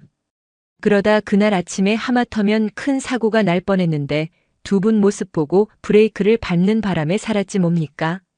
김 씨는 쑥스러운 듯 머리를 극적였다. 그냥 고맙다는 말을 하고 싶어서요. 이거 별건 아니지만. 그는 비닐봉지를 내밀었다. 안에는 바카스 한 상자와 따뜻한 캔커피 몇 개가 들어있었다. 박기철은 말없이 그것을 받아들었다. 그가 평생 갑의 위치에서 익숙하게 받아왔던 값비싼 뇌물이나 선물과는 비교도 할 수 없는 초라한 음료수 상자. 하지만 그의 손에 들린 그것은 천금보다도 무겁게 느껴졌다. 도윤의 절이 그리고 자신의 절이 처음으로 맺은 인연의 열매였다. 누군가의 속도를 늦추고 누군가의 마음을 움직인 첫 번째 증거였다. 감사합니다. 박기철이 진심을 담아 고개를 숙였다. 별 말씀을요. 근데 여긴 곧 철거된다는 소문이 있던데 괜찮으시겠어요? 김 씨가 걱정스러운 얼굴로 물었다. 괜찮지 않습니다. 그래서 싸워야지요. 싸워요? 어떻게? 이 길 위에서 이 길의 방식으로 싸워야지요. 박기철은 김 씨의 눈을 똑바로 보며 말했다. 그의 눈에는 더 이상 패배자의 절망이 없었다. 대신 지켜야 할 것을 찾은 자의 단단한 의지가 서려 있었다. 그날 오후 박기철은 읍내로 나갔다. 낡은 공중전화를 찾아 기억 속에 남아있는 단 하나의 번호를 눌렀다. 한때는 그가 검찰에 불려갈 때마다 뒷수습을 해주던 지금은 국내 최대 로펌의 파트너 변호사가 된 후배의 번호였다. 수화기 너머로 익숙한 목소리가 들려왔다. 선배님? 정말 선배님이십니까? 나다. 부탁할 게 있다. 부탁이라니요, 당치도 않습니다. 그동안 어디 계셨습니까? 다들 선배님 잘못된 줄 알고. 그런 얘기는 나중에 하자. 지금부터 내가 하는 말을 잘 들어. 낙조암, 도선국사 비보사찰 터 그리고 매장문화재 보호 및 조사에 관한 법률. 박기철은 발견한 귀부와 자신의 가설을 막힘없이 설명하기 시작했다. 그의 목소리는 더 이상 과거의 불도저가 아니었다. 그는 이제 자신이 무너뜨린 것을 지키기 위해 자신이 평생을 바쳐 닦은 길 위에서 가장 느리고도 가장 단단한 싸움을 시작한 이름 없는 수호자였다. 아스팔트의 속삭임은 그렇게 천년의 시간을 거슬러 올라가 한 남자의 참회를 통해 세상에 다시 울려 퍼지기 시작했다. 그래서 결론은 그 돌멩이 하나가 천년 묵은 보물이니 공사를 중단해달라 이 말씀이시군요. 태영개발 사무실. 한지수 팀장은 팔짱을 낀 채 맞은편에 앉은 초췌한 행색의 박기철을 내려다보았다. 그녀의 목소리에는 노골적인 비웃음이 묻어 있었다. 박기철이 후배 변호사를 통해 보낸 공사 중지 가처분 신청 예고 통지서를 받아보고 그녀는 직접 그를 회사로 부른 참이었다. 박기철은 동요하지 않았다. 그는 20년 전에 자신과 마주 앉아 있는 기분이었다. 법과 논리라는 갑옷을 입고 그 뒤에 숨어 인간적인 모든 것을 외면하는 젊은 야심가. 돌멩이가 아니오. 역사의 증거지. 증거요? 문화재청에 문의해봤습니다. 그 지역에 등록된 지정문화재나 매장문화재 유존지역은 일절 없다고 하더군요. 어르신이 주워온 돌멩이 하나에 새겨진 글자 몇 개 가지고 수백억짜리 시책 사업을 멈추라는 건 어불성설입니다. 등록되지 않았다고 해서 가치가 없는 건 아니오. 정식 감정을 받기 전까지는 법적으로 보호받을 권리가 있어. 매장문화재 보호법 제10조 현상 변경 행위의 금지 조항이요. 한지수는 기가 막힌다는 듯 웃었다. 어르신 어디서 법 조항 몇 개 주워 듣고 오셨나 본데 세상이 그렇게 만만하지 않습니다. 저희는 이미 시청의 허가를 받고 적법한 절차에 따라 진행하는 겁니다. 어르신이야말로 막무가내로 공사를 방해하면 막대한 손해배상 청구를 당할 수 있다는 걸 아셔야 할 텐데요. 그녀는 박기철을 회유하려는 듯 목소리를 조금 부드럽게 바꿨다. 제가 알아보니 박기철 대표님, 한때는 업계에서 신화 같은 분이셨더군요. 그런 분이 어쩌다 이런 일에 엮여서 제가 개인적으로 위로금을 좀 챙겨드리겠습니다. 아이는 좋은 시설로 갈 수 있도록 주선해드리고요. 그러니 이제 그만. 얼마를 줄 수 있소? 박기철이 그녀의 말을 끊었다. 네? 내가 평생 쌓아 올렸다 잃어버린 게 얼만 줄 아시오? 당신이 주는 그 푼돈으로 내 지난 세월과 내가 저지른 죄와 저 아이의 인생을 살 수 있다고 생각하나? 박기철의 눈빛이 칼날처럼 날카로워졌다. 한 팀장. 당신은 아직 젊어서 모르는 모양인데 세상에는 돈으로 계산할 수 없는 것들이 있어. 그리고 그런 것들을 잃어버렸을 때 사람은 모든 것을 잃는 거요. 나는 이미 모든 것을 잃어본 사람이요. 더 이상 잃을 게 없지. 그러니 돌아가시오. 법대로 합시다. 박기철은 자리에서 일어섰다. 그의 남루한 옷차림과는 어울리지 않는 당당함에 한지수는 순간 할 말을 잃었다. 그녀는 성공 가도를 달려오면서 단 한 번도 이해해 본 적 없는 종류의 인간을 마주한 것이다. 돈도 명예도 심지어 자기 자신의 안위조차도 개의치 않는 사람. 그런 사람은 상대하기가 가장 까다로웠다. 사무실을 나온 박기철의 발걸음은 무거웠다. 그는 이겼다고 생각하지 않았다. 시간은 여전히 상대의 편이었다. 철거 예정일까지 남은 시간은 단 사흘. 그 안에 귀부의 가치를 공식적으로 증명하고 법적인 보호 조치를 이끌어내야만 했다. 그는 곧장 후배 변호사의 도움을 받아 지역 박물관의 학예사와 대학의 사학과 교수에게 연락을 취했다. 하지만 반응은 냉담했다. 갑작스러운 무명인의 의뢰에 그것도 공신력 없는 주장에 선뜻 현장까지 와주려는 전문가는 없었다. 모두가 서류를 먼저 보내라 절차를 밟으라는 원론적인 대답만 되풀이했다. 관료주의와 무관심이라는 거대한 벽 앞에서 그는 다시 한번 무력감을 느꼈다. 낙조암으로 돌아온 그의 얼굴에는 폐색이 짙었다.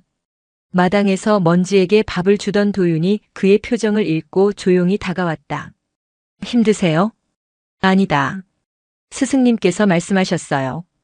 눈에 보이는 것과 싸우려 하면 늘 지치게 된다고요. 보이지 않는 것을 지키려 할 때 진짜 힘이 생긴다고 하셨어요. 보이지 않는 것을 지키려 할 때. 박기철은 그 말의 의미를 곱씹었다. 그는 지금 무엇과 싸우고 있는가? 한지수 팀장? 태영개발? 아니면 시청? 그들은 모두 눈에 보이는 적들이었다. 어쩌면 자신은 지금 엉뚱한 곳에 힘을 쏟고 있는 것인지도 모른다. 그는 문득 텅 빈 불자를 떠올렸다. 20년 전 묘법 스님은 불상은 부서져도 부처의 자리는 남겨달라고 애원했다. 왜였을까? 스님은 무엇을 지키려 했던 것일까? 그날 밤 박기철은 등불 하나를 들고 다시 법당으로 들어갔다. 그는 텅 빈 좌대 앞에 가만히 섰다. 그리고는 스님의 편지에 적혀 있던 내용을 떠올렸다. 부처는 모시는 게 아니라 찾아가는 것이니라. 그는 눈을 감았다. 시끄러운 세상의 소리를 지우고 오직 내면의 소리에 집중했다. 그때였다. 법당 밖 길 위에서 들려오는 자동차 소음이 다르게 들리기 시작했다.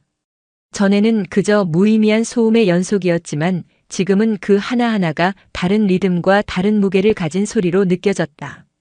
가족을 만나러 가는 설렘의 엔진 소리, 고된 하루 일을 마치고 집으로 돌아가는 피곤한 타이어 소리, 생계를 위해 밤새 달려야 하는 트럭의 거친 울음소리. 그 모든 소리들이 법당 안으로 흘러들어와 텅 빈 좌대 위에서 하나의 거대한 교향곡처럼 어우러졌다. 그리고 그 소리의 파동 속에서 박기철은 마침내 보았다. 보이지 않는 불상.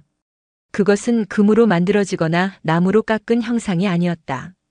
길 위를 달리는 모든 이들의 희로애락, 그들의 고단한 삶 자체가 바로 묘법 스님이 지키려 했던, 그리고 도윤이 매일 아침 절을 올렸던 부처의 본 모습이었다.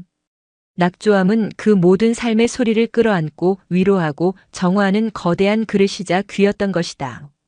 깨달음의 순간 눈물이 그의 뺨을 타고 흘러내렸다. 그는 자신이 지켜야 할 것이 무엇인지 비로소 똑똑히 알게 되었다.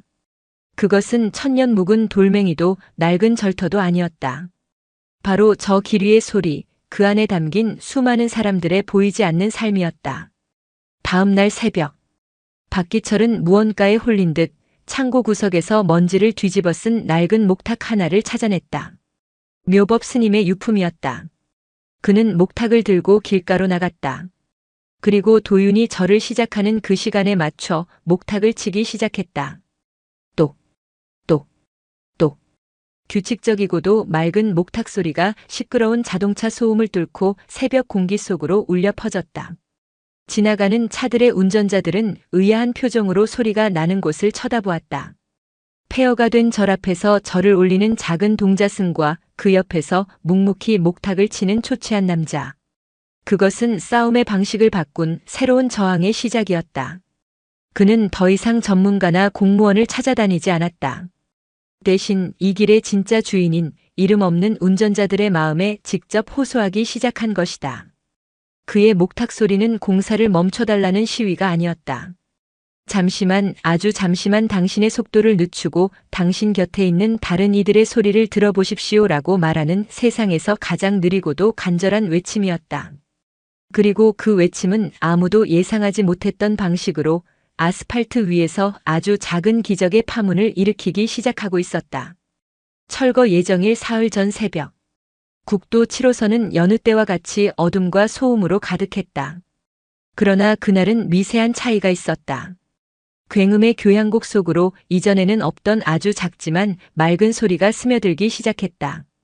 똑, 똑, 똑, 똑. 박기철이 치는 목탁 소리였다.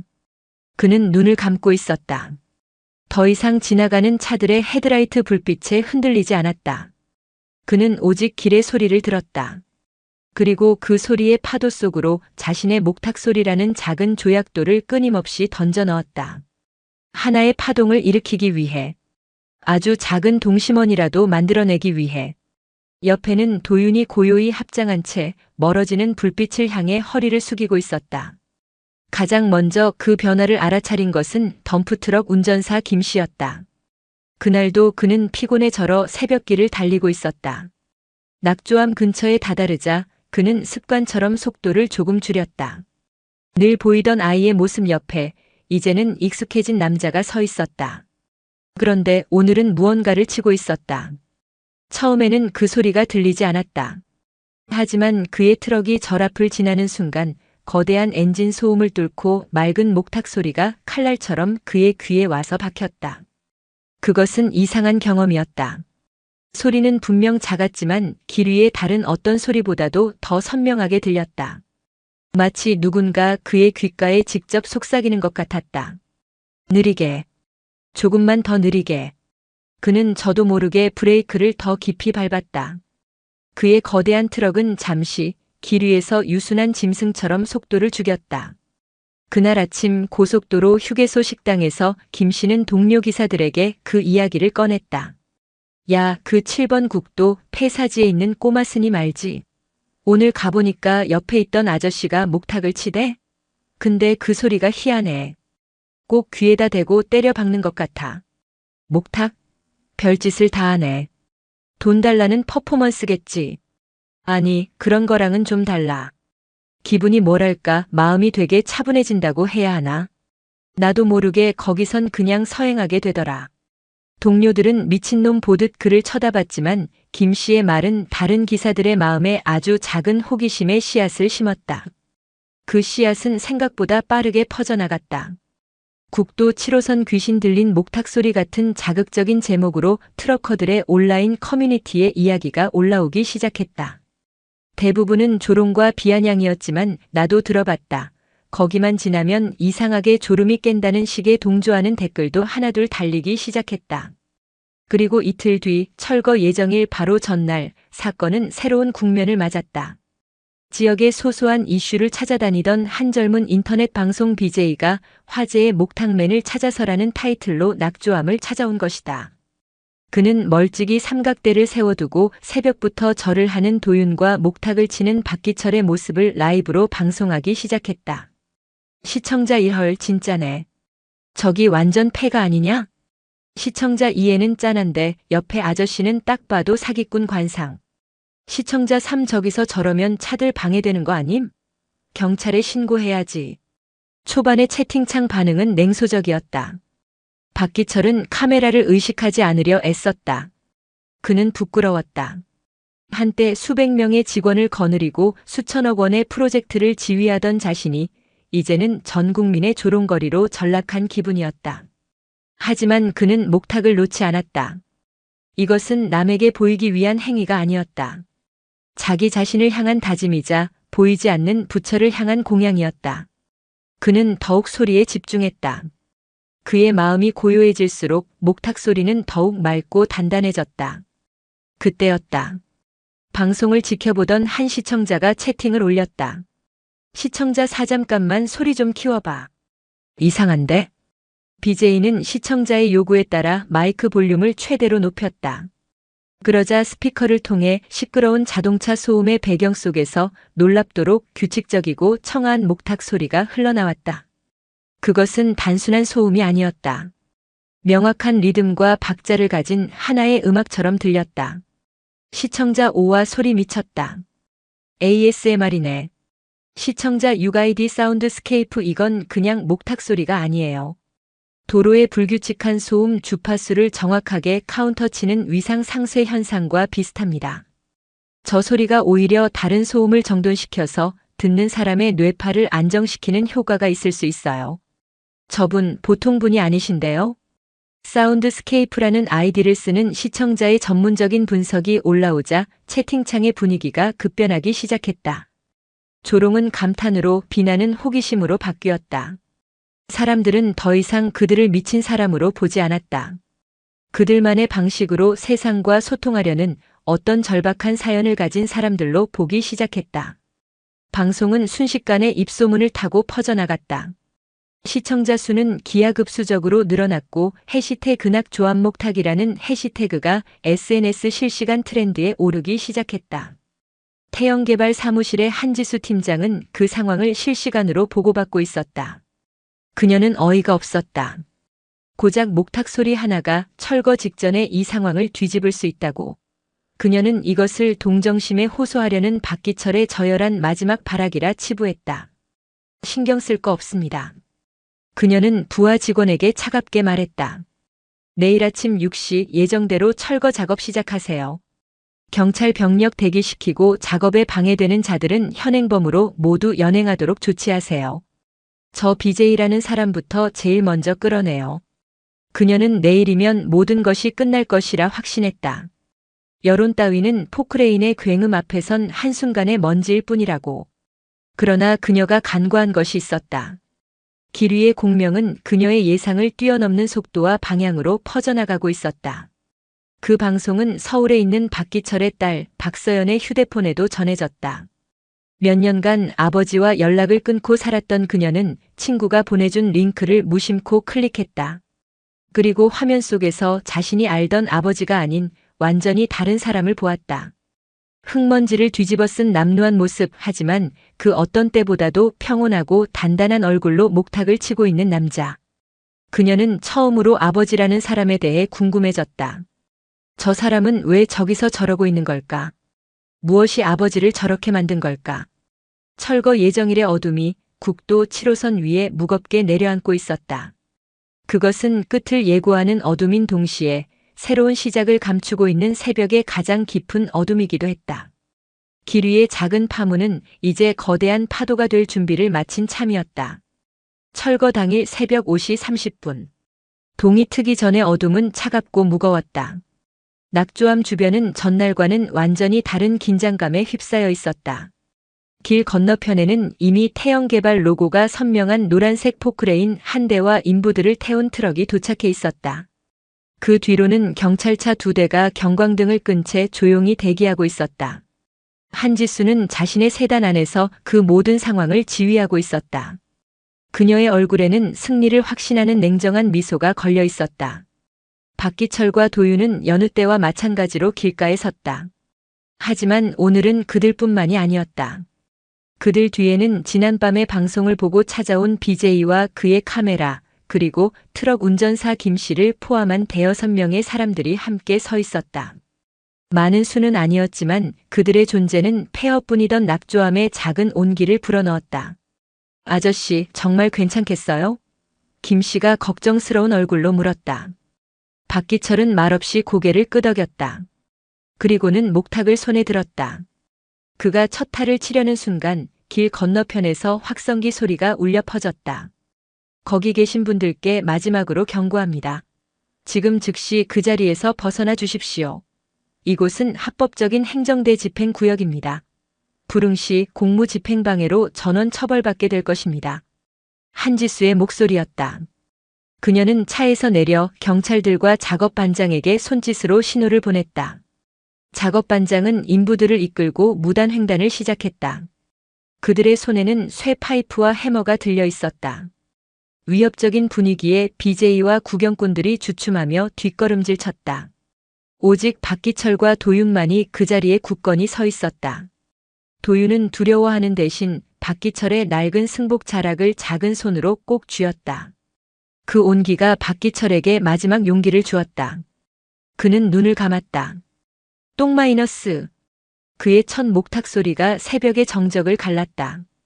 그것은 이전의 그 어떤 소리보다도 더 크고 단호하고 절박하게 울려 퍼졌다. 그 소리를 신호탄으로 인부들이 함성을 지르며 달려들었다. 경찰들도 그들을 제지하지 않았다. 모든 것이 한지수의 시나리오대로 흘러가는 듯 했다. 바로 그때였다. 부하 악 마이너스. 국도 저편에서부터 수십 개의 헤드라이트 불빛이 동시에 어둠을 찢으며 다가왔다. 그리고는 땅을 울리는 거대한 경적 소리가 연이어 터져나왔다. 10톤, 25톤급의 대형 화물차 수십 대가 일렬로 늘어선 채 낙조암 앞 도로를 거대한 벽처럼 막아서고 있었다. 차들은 비상등을 켠 채 마치 거대한 짐승들이 포효하듯 일제히 경적을 울려댔다. 도로를 건너려던 인부들과 경찰들은 그 압도적인 광경에 놀라 그 자리에 얼어붙었다. 한지수의 얼굴에서 미소가 사라졌다. 가장 선두에 있던 트럭의 운전석 문이 열리고 김 씨의 동료 기사 한 명이 내렸다. 그는 확성기를 들고 외쳤다. 우리는 이 길로 밥 벌어먹고 사는 사람들이다. 이 길의 평화를 깨지 마라. 저 스님과 아저씨는 우리에게 길의 안전을 빌어주는 분들이다. 당신들이 저분들을 끌어내려면 우리 수십 대의 트럭을 먼저 밀고 지나가야 할 것이다. 그것은 김 씨가 밤새 트럭커 커뮤니티에 올린 호소문의 결과였다. 우리가 매일 달리는 길 위에서 우리를 위해 기도해주는 분들이 있습니다. 내일 아침 그분들이 쫓겨날지도 모릅니다. 우리가 그 빚을 갚읍시다. 그의 진심 어린 글은 길 위에서 외로운 싸움을 하던 수많은 운전사들의 마음을 움직인 것이다. 상황은 순식간에 역전되었다. 단순한 행정대 집행은 이제 운송업계 트럭커들과의 대치 상황으로 번져버렸다. 경찰들은 당황하여 본청에 지원을 요청하기 시작했고 BJ의 카메라는 이 모든 극적인 상황을 실시간으로 전국에 송출하고 있었다. 채팅창은 폭발했다. 시청자 10 미쳤다 영화냐 이거? 시청자 11 트럭 아저씨들 개멋있어 유유유유. 시청자 12 이게 바로 민심이다. 태형개발 보고 있냐? 한지수는 주먹을 부들부들 떨었다. 그녀의 완벽했던 계획에 첫 번째 균열이 생겼다. 그것도 예상치 못한 가장 원초적인 방식으로. 그녀는 박기철을 노려보았다. 박기철은 여전히 묵묵히 목탁을 치고 있었다. 그의 소리는 이제 트럭들의 거대한 경적 소리와 어우러져 마치 전쟁의 북소리처럼 웅장하게 울려 퍼지고 있었다. 그는 아무것도 하지 않았지만 모든 것을 이뤄내고 있었다. 그의 보이지 않는 것을 향한 기도가 마침내 길 위의 사람들을 움직여 눈에 보이는 거대한 벽을 만들어낸 것이다. 대치 상황이 길어지면서 언론사의 취재 차량들이 하나둘 도착하기 시작했다. 사건은 이제 지역의 작은 이슈가 아니라 전국적인 관심사로 떠올랐다. 시청과 경찰청에서는 문의 전화가 빗발쳤고 태형개발 본사에서도 상황을 주시하기 시작했다. 결국 아침 8시가 넘어서 한지수는 본사로부터 일단 철수하라는 지시를 받았다. 그녀는 굴욕감에 입술을 깨물며 작업 반장에게 철수 명령을 내렸다. 포크레인이 무겁게 뒤로 물러나고 인부들이 흩어졌다. 트럭들은 그들이 완전히 사라질 때까지 길을 막고 서 있다가 승리의 경적을 길게 한번 울리고는 다시 각자의 목적지를 향해 흩어졌다. 거짓말처럼 길 위에는 다시 평화가 찾아왔다. 박기철은 마침내 목탁을 멈췄다. 그의 이마에는 땀이 송골송골 맺혀 있었다. 그는 자신들을 향해 다가오는 김 씨와 다른 운전사들을 보았다. 그리고 그들 뒤로 이 모든 상황을 멍하니 지켜보고 있던 도윤과 눈이 마주쳤다. 아이의 눈에는 눈물이 그렁그렁 맺혀 있었다. 그러나 그것은 슬픔의 눈물이 아니었다. 스승의 유언이, 자신의 10년의 기도가, 그리고 이 아픈 아저씨의 참회가 마침내 세상과 공명하는 것을 목격한 감동의 눈물이었다. 첫 번째 싸움은 끝났다. 그들은 이겼다. 하지만 박기철은 알고 있었다. 이것은 진짜 전쟁의 서막에 불과하다는 것을. 한지수와 태형개발은 결코 이대로 물러서지 않을 것이다. 더 교활하고 더 거대한 힘으로 그들을 짓누르려 할 것이다. 그리고 그 싸움의 중심에는 이제 세상에 드러나 버린 박기철이라는 자신의 과거가 놓이게 될 터였다. 낙조암의 새벽 대치 사건은 인터넷을 넘어 주요 언론사들의 저녁 뉴스에까지 보도되었다. 트럭커들의 의리, 철거 위기 사찰 구해내, 속도의 상징 국도 위, 느림의 기적 같은 감성적인 제목의 기사들이 쏟아졌다. 태형개발과 시청은 불법 건축물 철거를 정당하게 집행하려 했으나 일부 운전자들의 물리적 방해로 무산되었다는 공식 입장을 냈지만 여론은 이미 골리앗에 맞선 다윗의 서사에 완전히 감화된 뒤였다. 이 도시의 메아리는 각기 다른 사람들에게 각기 다른 파장을 일으키며 가닿았다. 서울의 한 대학 연구실. 저명한 사학자이자 문화재 감정위원인 최인석 교수는 뉴스를 보고 혀를 찼다. 그는 며칠 전 박기철의 후배 변호사로부터 낙조암의 귀부에 대한 감정 의뢰를 받고 이런 지하에 거절했던 터였다. 하지만 이제 사건이 공론화되자 그의 입장은 난처해졌다. 만약 저 귀부가 정말로 도선 국사와 관련된 진품이라면 그것을 외면한 자신은 학자로서의 직무를 유기한 셈이 되기 때문이었다. 그는 결국 조교에게 동해안 출장 준비를 지시했다. 진위 여부를 떠나 직접 확인해 볼 필요가 있었다. 같은 시각 국내 최대 로펌의 사무실. 박기철의 후배 변호사는 밀려드는 언론의 취재 요청에 행복한 비명을 지르고 있었다. 그는 이 사건이 단순한 공익소송을 넘어 자신의 커리어에 엄청난 기회가 될 것임을 직감했다. 그는 즉시 낙조암 문화유산 지키기 시민 모임을 결성하고 온라인 후원 계좌를 개설했다. 박기철의 싸움은 이제 변호사와 시민단체, 그리고 여론이라는 든든한 아군을 얻게 된 것이다. 그러나 가장 큰 메아리가 울려 퍼진 곳은 박기철의 딸 박서연의 마음속이었다. 그녀는 뉴스 화면에 잡힌 아버지의 얼굴을 몇 번이고 돌려보았다. 헬쑥하고 늙었지만 그 눈빛만큼은 그녀가 기억하는 그 어떤 순간보다도 단단하고 살아있었다. 과거 5성건설의 회장으로서 모든 것을 가졌을 때의 오만한 눈빛과는 전혀 다른 종류의 것이었다. 그녀는 더 이상 아버지를 외면할 수 없었다. 그녀는 아버지가 왜 저곳에 있는지 알아야만 했다. 서연은 아버지의 서재로 들어갔다. 어머니가 이혼 후에도 참아버리지 못하고 남겨둔 이제는 먼지만 쌓인 공간이었다. 그녀는 하룻밤을 꼬박 새워 아버지의 과거 자료들을 뒤지기 시작했다. 그리고 마침내 낡은 서류 캐비닛 가장 깊숙한 곳에서 빛바랜 서류철 하나를 발견했다. 표지에는 국도 7호선 확장 공사 삼청-동의 구간 관련 보고서라고 적혀 있었다.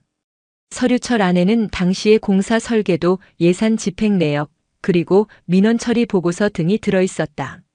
서연은 서류를 넘기다가 한 페이지에서 손을 멈췄다. 공사구역 내 사찰 낙조암 철거 관련 최종 보고. 그 아래에는 묘법 주지스님의 사망 경위서가 첨부되어 있었다. 공식적인 사인은 철거 과정에서 발생한 화재로 인한 질식사. 사고 현장에서의 유일한 생존자는 당시 현장 소장이었던 박기철. 보고서는 모든 것이 불의의 사고였으며 유가족이 없어 보상금 지급 없이 사건이 종결되었다고 기록하고 있었다. 하지만 그 보고서의 마지막 장에 작은 메모지 하나가 스테이플러로 찍혀 있었다. 아버지의 필체였다. 김 기사 입단속. 보상금 별도 처리. 서연의 심장이 차갑게 내려앉았다. 김 기사라면 당시 아버지의 운전기사였다. 아버지는 무언가를 숨기고 있었다. 화재는 단순한 사고가 아니었을지도 모른다. 그녀는 온몸에 소름이 돋는 것을 느끼며 다음 날 아침 첫 기차표를 예매했다. 그녀의 목적지는 동해였다. 아버지의 과거와 현재가 교차하는 그곳 낙조암이었다. 한편 태영개발의 한지수 팀장은 인생 최대의 위기를 맞고 있었다. 철거 실패의 책임과 부정적인 여론으로 인해 그녀는 회사 내에서 입지가 위태로워졌다. 그녀에게 이 프로젝트의 성공은 단순한 실적을 넘어 자신의 능력을 증명하는 시험대였다. 이대로 물러설 수는 없었다. 그녀는 전략을 바꾸기로 했다. 법과 여론이 상대라면 그들의 논리를 무너뜨릴 더 강력한 무기를 찾아야 했다. 그녀는 박기철의 뒷조사를 시작했다. 그의 화려했던 성공과 더불어 그가 어떻게 몰락했는지, 그의 주변에 어떤 원한 관계가 있었는지 샅샅이 파헤쳤다. 그리고 마침내 5성건설의 최종 부도의 결정적인 역할을 했던 그의 오른팔 윤상무라는 인물에 대한 정보를 입수했다. 박기철을 배신하고 회사의 핵심 기술과 자금을 빼돌려 잠적한 인물. 한지수는 그를 찾아내 박기철을 무너뜨릴 결정적인 증언을 확보할 계획을 세웠다. 그녀의 싸움은 이제 진흙탕 싸움으로 변해가고 있었다. 그렇게 도시의 메아리는 각자의 욕망과 진실을 향한 동력이 되어 여러 사람들을 한 곳으로 이끌고 있었다. 학자는 역사의 진실을 향해, 변호사는 명예를 향해, 딸은 아버지의 비밀을 향해, 그리고 적은 복수를 향해. 모든 길은 이제 회색 국도 위 작은 폐사찰 낙조암으로 이어지고 있었다. 그곳에서 기다리고 있는 것이 구원일지 파멸일지 아직은 아무도 알지 못했다. 승리의 아침은 짧았다. 트럭들이 떠나간 국도 7호선은 언제 그랬냐는 듯 다시 일상의 소음으로 채워졌다. 하지만 낙조암을 둘러싼 공기는 더 이상 예전 같지 않았다. 세상의 주목이라는 보이지 않는 막이 폐허를 감싸고 있었다. 박기철은 그 막이 보호막인 동시에 자신의 과거를 낱낱이 비추는 거울이 될 것임을 예감했다. 첫 번째 손님은 예고 없이 찾아왔다. 점심나절이 조금 지났을 무렵 말끔한 중절모를 쓴 노신사와 젊은 조교 한 명이 조심스럽게 절터로 들어섰다. 박기철은 흙 묻은 손을 작업복에 닦으며 그들을 맞았다. 노신사는 자신을 최인석 교수라고 소개했다. 박기 씨 HEOL이 그토록 만나고 싶어 했던 바로 그 사학자였다. 허허, 뉴스를 보고서야 부랴부랴 달려왔습니다. 진작 와보지 못한 것이 부끄럽군요. 최 교수는 형식적인 인사를 건네고는 곧장 박기철이 파낸 귀부 앞으로 다가갔다. 그는 장갑 낀 손으로 이끼 낀 돌의 표면을 조심스럽게 쓸어보았다. 그의 눈은 매의 눈처럼 날카롭게 빛났다. 그는 휴대용 랜턴으로 명문을 비추고 확대경으로 풍화된 글자들을 샅샅이 훑었다. 시간이 흐를수록 그의 표정은 경외감으로 물들어갔다. 틀림없습니다. 이건 통일신라 말기에서 고려 초기로 넘어가는 양식이야. 이 거북목의 용트림 조각, 발톱의 형태 그리고 이명문, 도선이라는 글자가 선명해. 최 교수는 흥분을 감추지 못하고 외쳤다. 이것 보시오. 이 귀부는 단순한 비석 받침이 아니오. 도선 국사가 남긴 비기에 따라 국토의 수맥을 다스리기 위해 세운 비보진압의 증표일 가능성이 매우 높소. 이곳이 바로 기록에만 존재하던 동해안의 잃어버린 해룡사 터일지도 모른단 말이오. 최 교수의 말은 천둥처럼 박기철의 가슴을 울렸다. 묘법 스님이 말했던 땅의 숨구멍은 바로 이것이었다. 그는 자신의 무지와 탐욕으로 하마터면 천년의 역사를 영원히 땅속에 묻어버릴 뻔했던 것이다. 최 교수는 즉시 동행한 조교에게 문화재청에 긴급 보고를 하라고 지시했다. 그의 등장으로 낙조암은 이제 법의 사각지대에 놓인 불법 건축물이 아니라 국가적인 역사 유적으로서의 가치를 공인받을 첫걸음을 떼게 된 것이다. 하지만 안도의 한숨을 내쉬기도 전 두 번째 손님이 찾아왔다. 검은색 세단도 학자의 중절모도 아니었다. 낡은 청바지와 티셔츠 차림의 한 젊은 여자가 택시에서 내려 망설이는 걸음으로 절 입구에 섰다. 그녀의 눈은 믿을 수 없다는 듯 흑투성이가 된 채 서 있는 박기철에게 고정되어 있었다. 박서연. 그의 딸이었다. 박기철의 세상이 다시 한번 멈췄다. 그는 한지수의 협박도 트럭들의 포효도 최 교수의 발견도 모두 잊었다. 그의 눈에는 오직 원망과 혼란 그리고 깊은 슬픔이 뒤섞인 딸의 얼굴만이 보였다. 지난 몇 년간 전화 한 통 없었던 딸. 그가 성공의 정점에서조차 붙잡지 못했던 유일한 것이자 그의 실패를 가장 아프게 증명하는 존재. 아버지. 서연의 목소리는 미세하게 떨리고 있었다. 그녀는 아버지가 부도 후에 잠적했다는 소식만 들었을 뿐 이런 모습으로 이런 곳에 있으리라고는 상상조차 하지 못했다. 서연아, 내가 여길 어떻게 해? 박기철은 딸에게 다가가려 했지만 발이 땅에 붙은 듯 떨어지지 않았다. 자신의 더러운 모습을 보이고 싶지 않아서가 아니었다. 지난밤 딸이 발견했을지도 모를 자신의 더러운 과거와 마주할 용기가 없었기 때문이었다.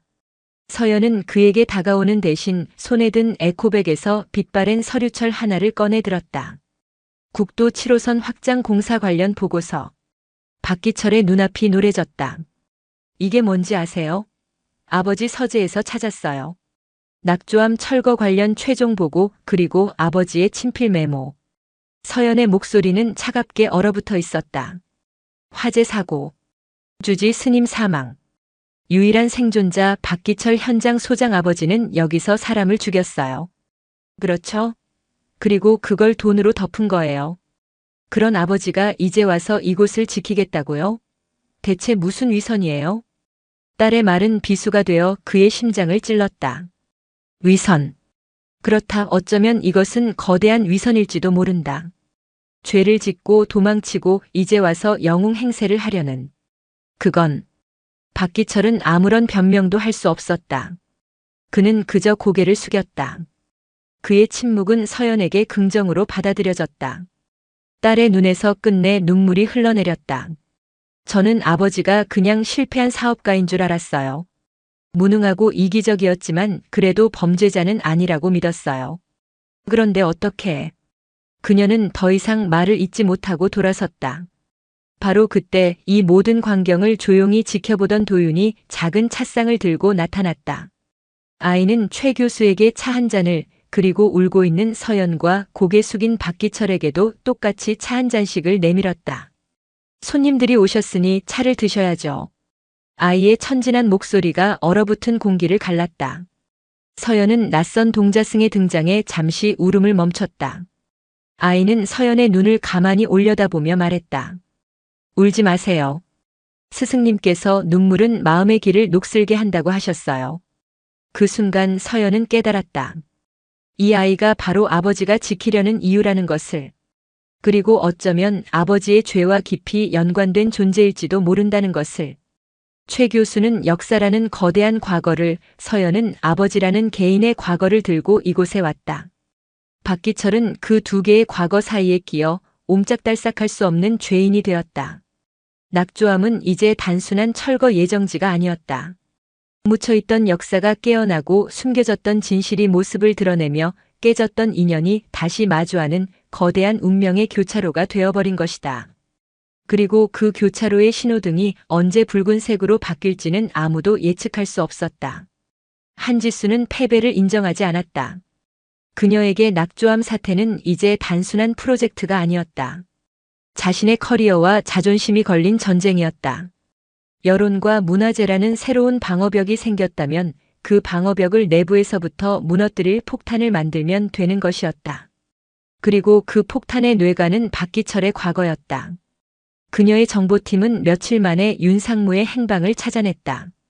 한때 업계를 호령하던 그는 박기철을 배신하고 빼돌린 돈으로 벌인 사업이 실패하면서 지금은 지방의 한 허름한 모텔을 전전하는 신세로 전락해 있었다.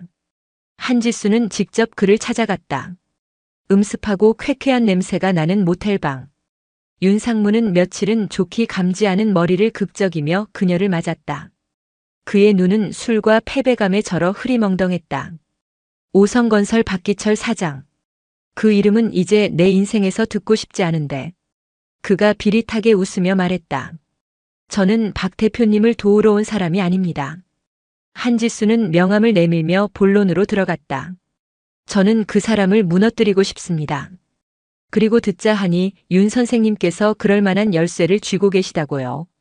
20년 전 낙조암 화재 사건의 진실이라는 열쇠를. 윤상무의 눈빛이 순간 변했다. 흐리멍덩하던 동공에 희미한 경계심과 탐욕이 스쳤다. 진실에도 값이 있는 법이지. 원하시는 액수를 말씀하세요. 박기철이라는 이름의 가치에 걸맞게 쳐드리죠. 거래는 오래 걸리지 않았다. 돈과 복수심에 굶주린 남자 앞에서 한지수가 제시한 액수는 거부할 수 없는 유혹이었다. 윤상무는 그날의 기억을, 지난 20년간 술기운에 묻어두었던 판도라의 상자를 마침내 열기 시작했다. 그의 이야기는 한지수의 예상을 뛰어넘는 추악하고 충격적인 것이었다. 사고가 아니었어. 처음부터 예견된 일이었지. 윤상무의 목소리가 낮게 깔렸다.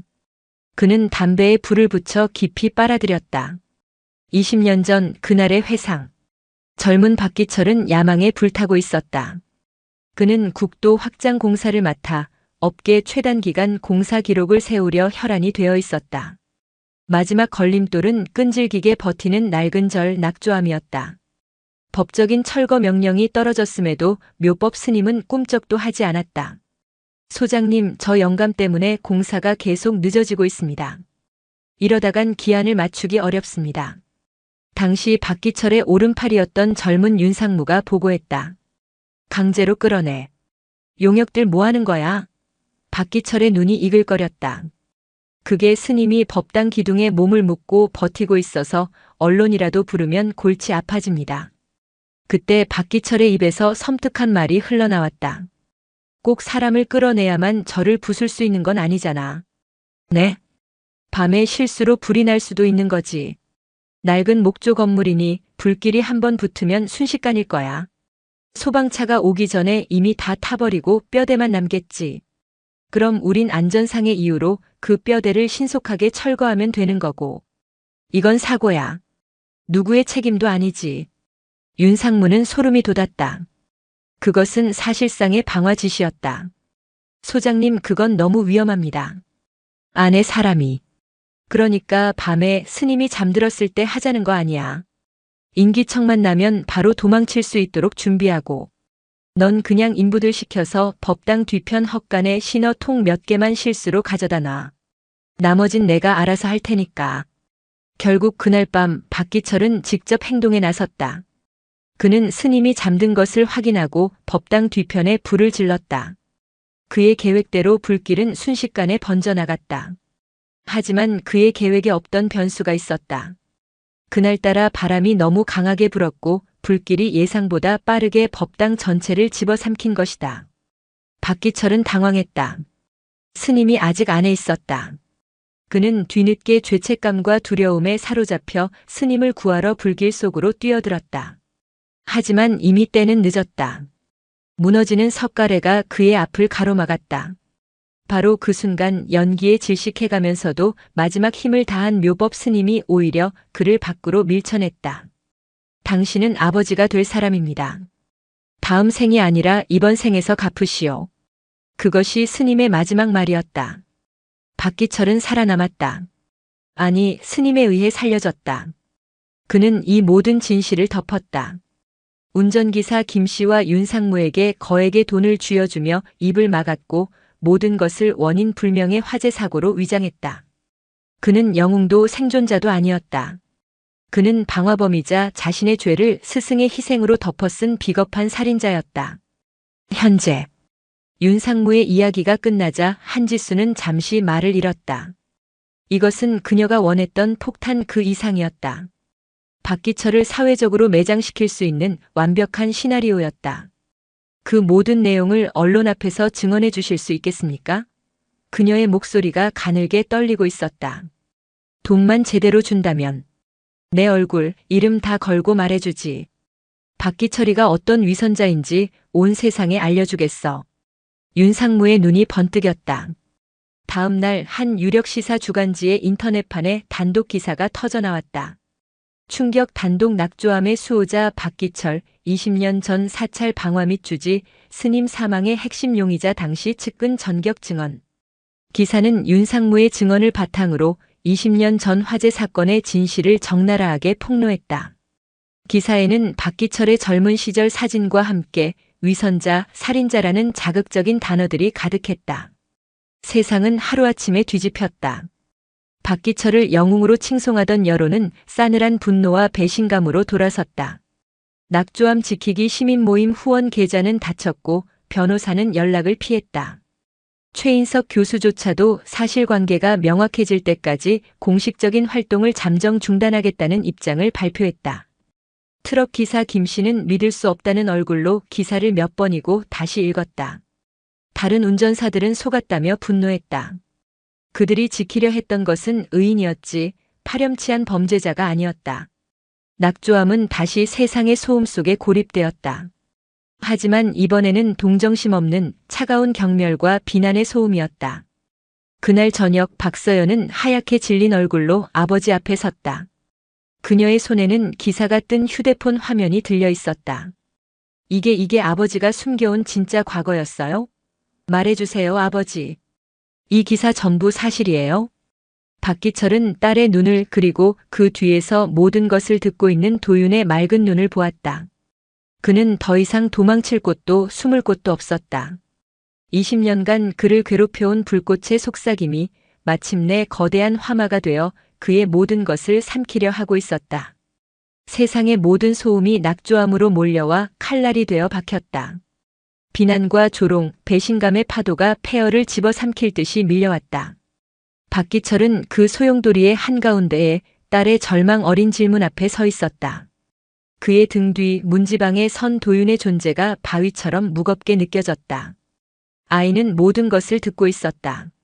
박기철은 천천히 고개를 끄덕였다. 단 한 번의 움직임. 그것으로 충분했다. 긍정의 의미를 알아차린 서연의 얼굴이 무너져 내렸다. 그녀는 뒷걸음질치며 마치 괴물을 보는 듯한 눈으로 아버지를 바라보았다.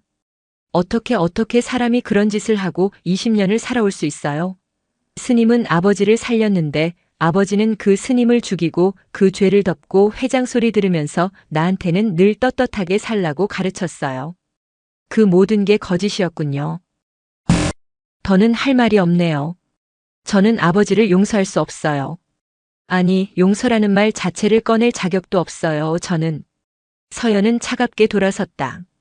그녀가 절터를 떠나는 뒷모습을 박기철은 망연히 바라볼 뿐이었다. 평생을 외롭게 만들었던 딸에게 그는 이제 영원히 용서받을 수 없는 죄인이 되었다. 가장 소중한 것을 제 손으로 다시 한번 산산조각 낸 것이다. 해가 지고 어둠이 내렸다.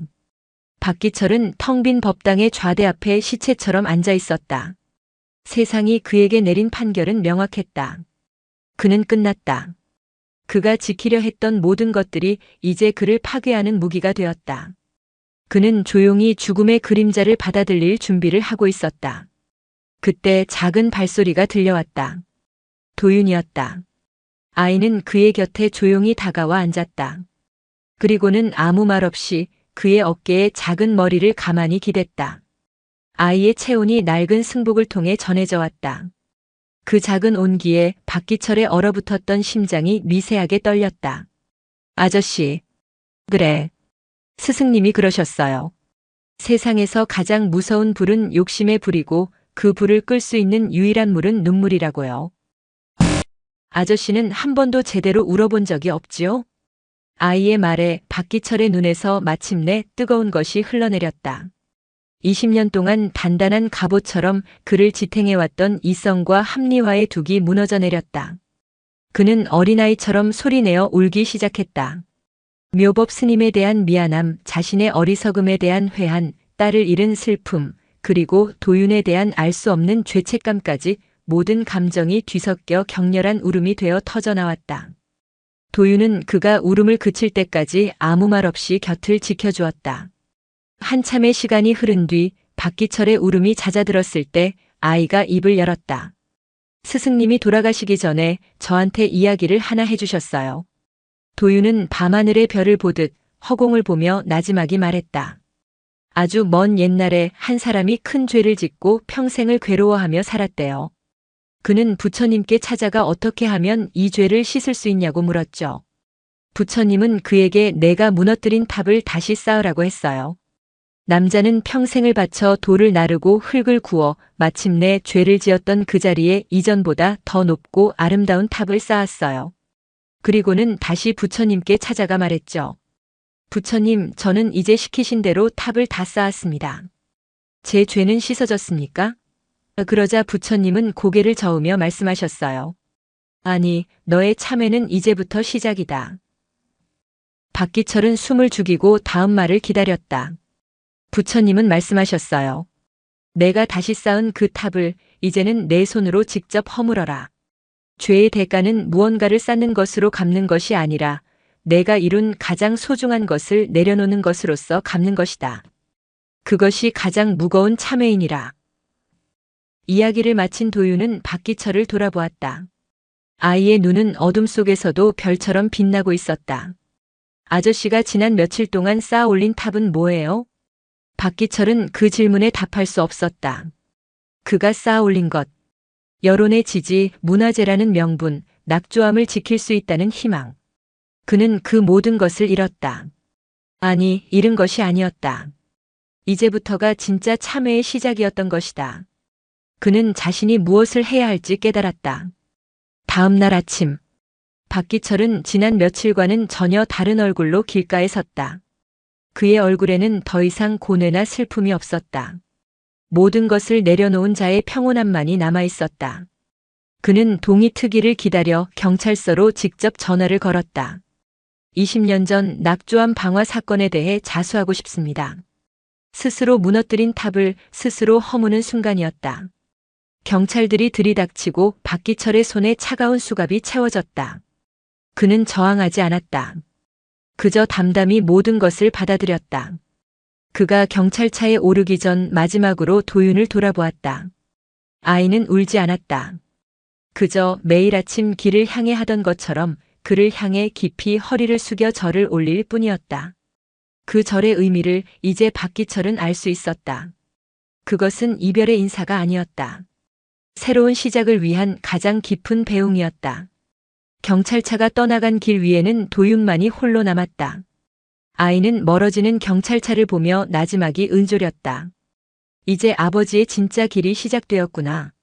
아이가 중얼거린 아버지라는 단어는 바람 소리에 묻혀 누구에게도 들리지 않았다. 박기철이 떠나간 낙조암 터. 그의 가장 무거운 참회는 이제 막 시작되었고 아직 밝혀지지 않은 마지막 진실의 씨앗은 아이의 그 한마디 속에 조용히 숨겨져 있었다. 이제 남은 것은 그가 뿌린 죄의 씨앗과 스님이 남긴 자비의 씨앗이 이 폐허의 땅 위에서 어떤 열매를 맺게 될 것인가 하는 질문뿐이었다. 영상이 마음에 드셨다면 구독과 좋아요 부탁드립니다. 부탁드립니다. 탁드립니다. 탁드립니다. 탁드립니다. 탁드립니다.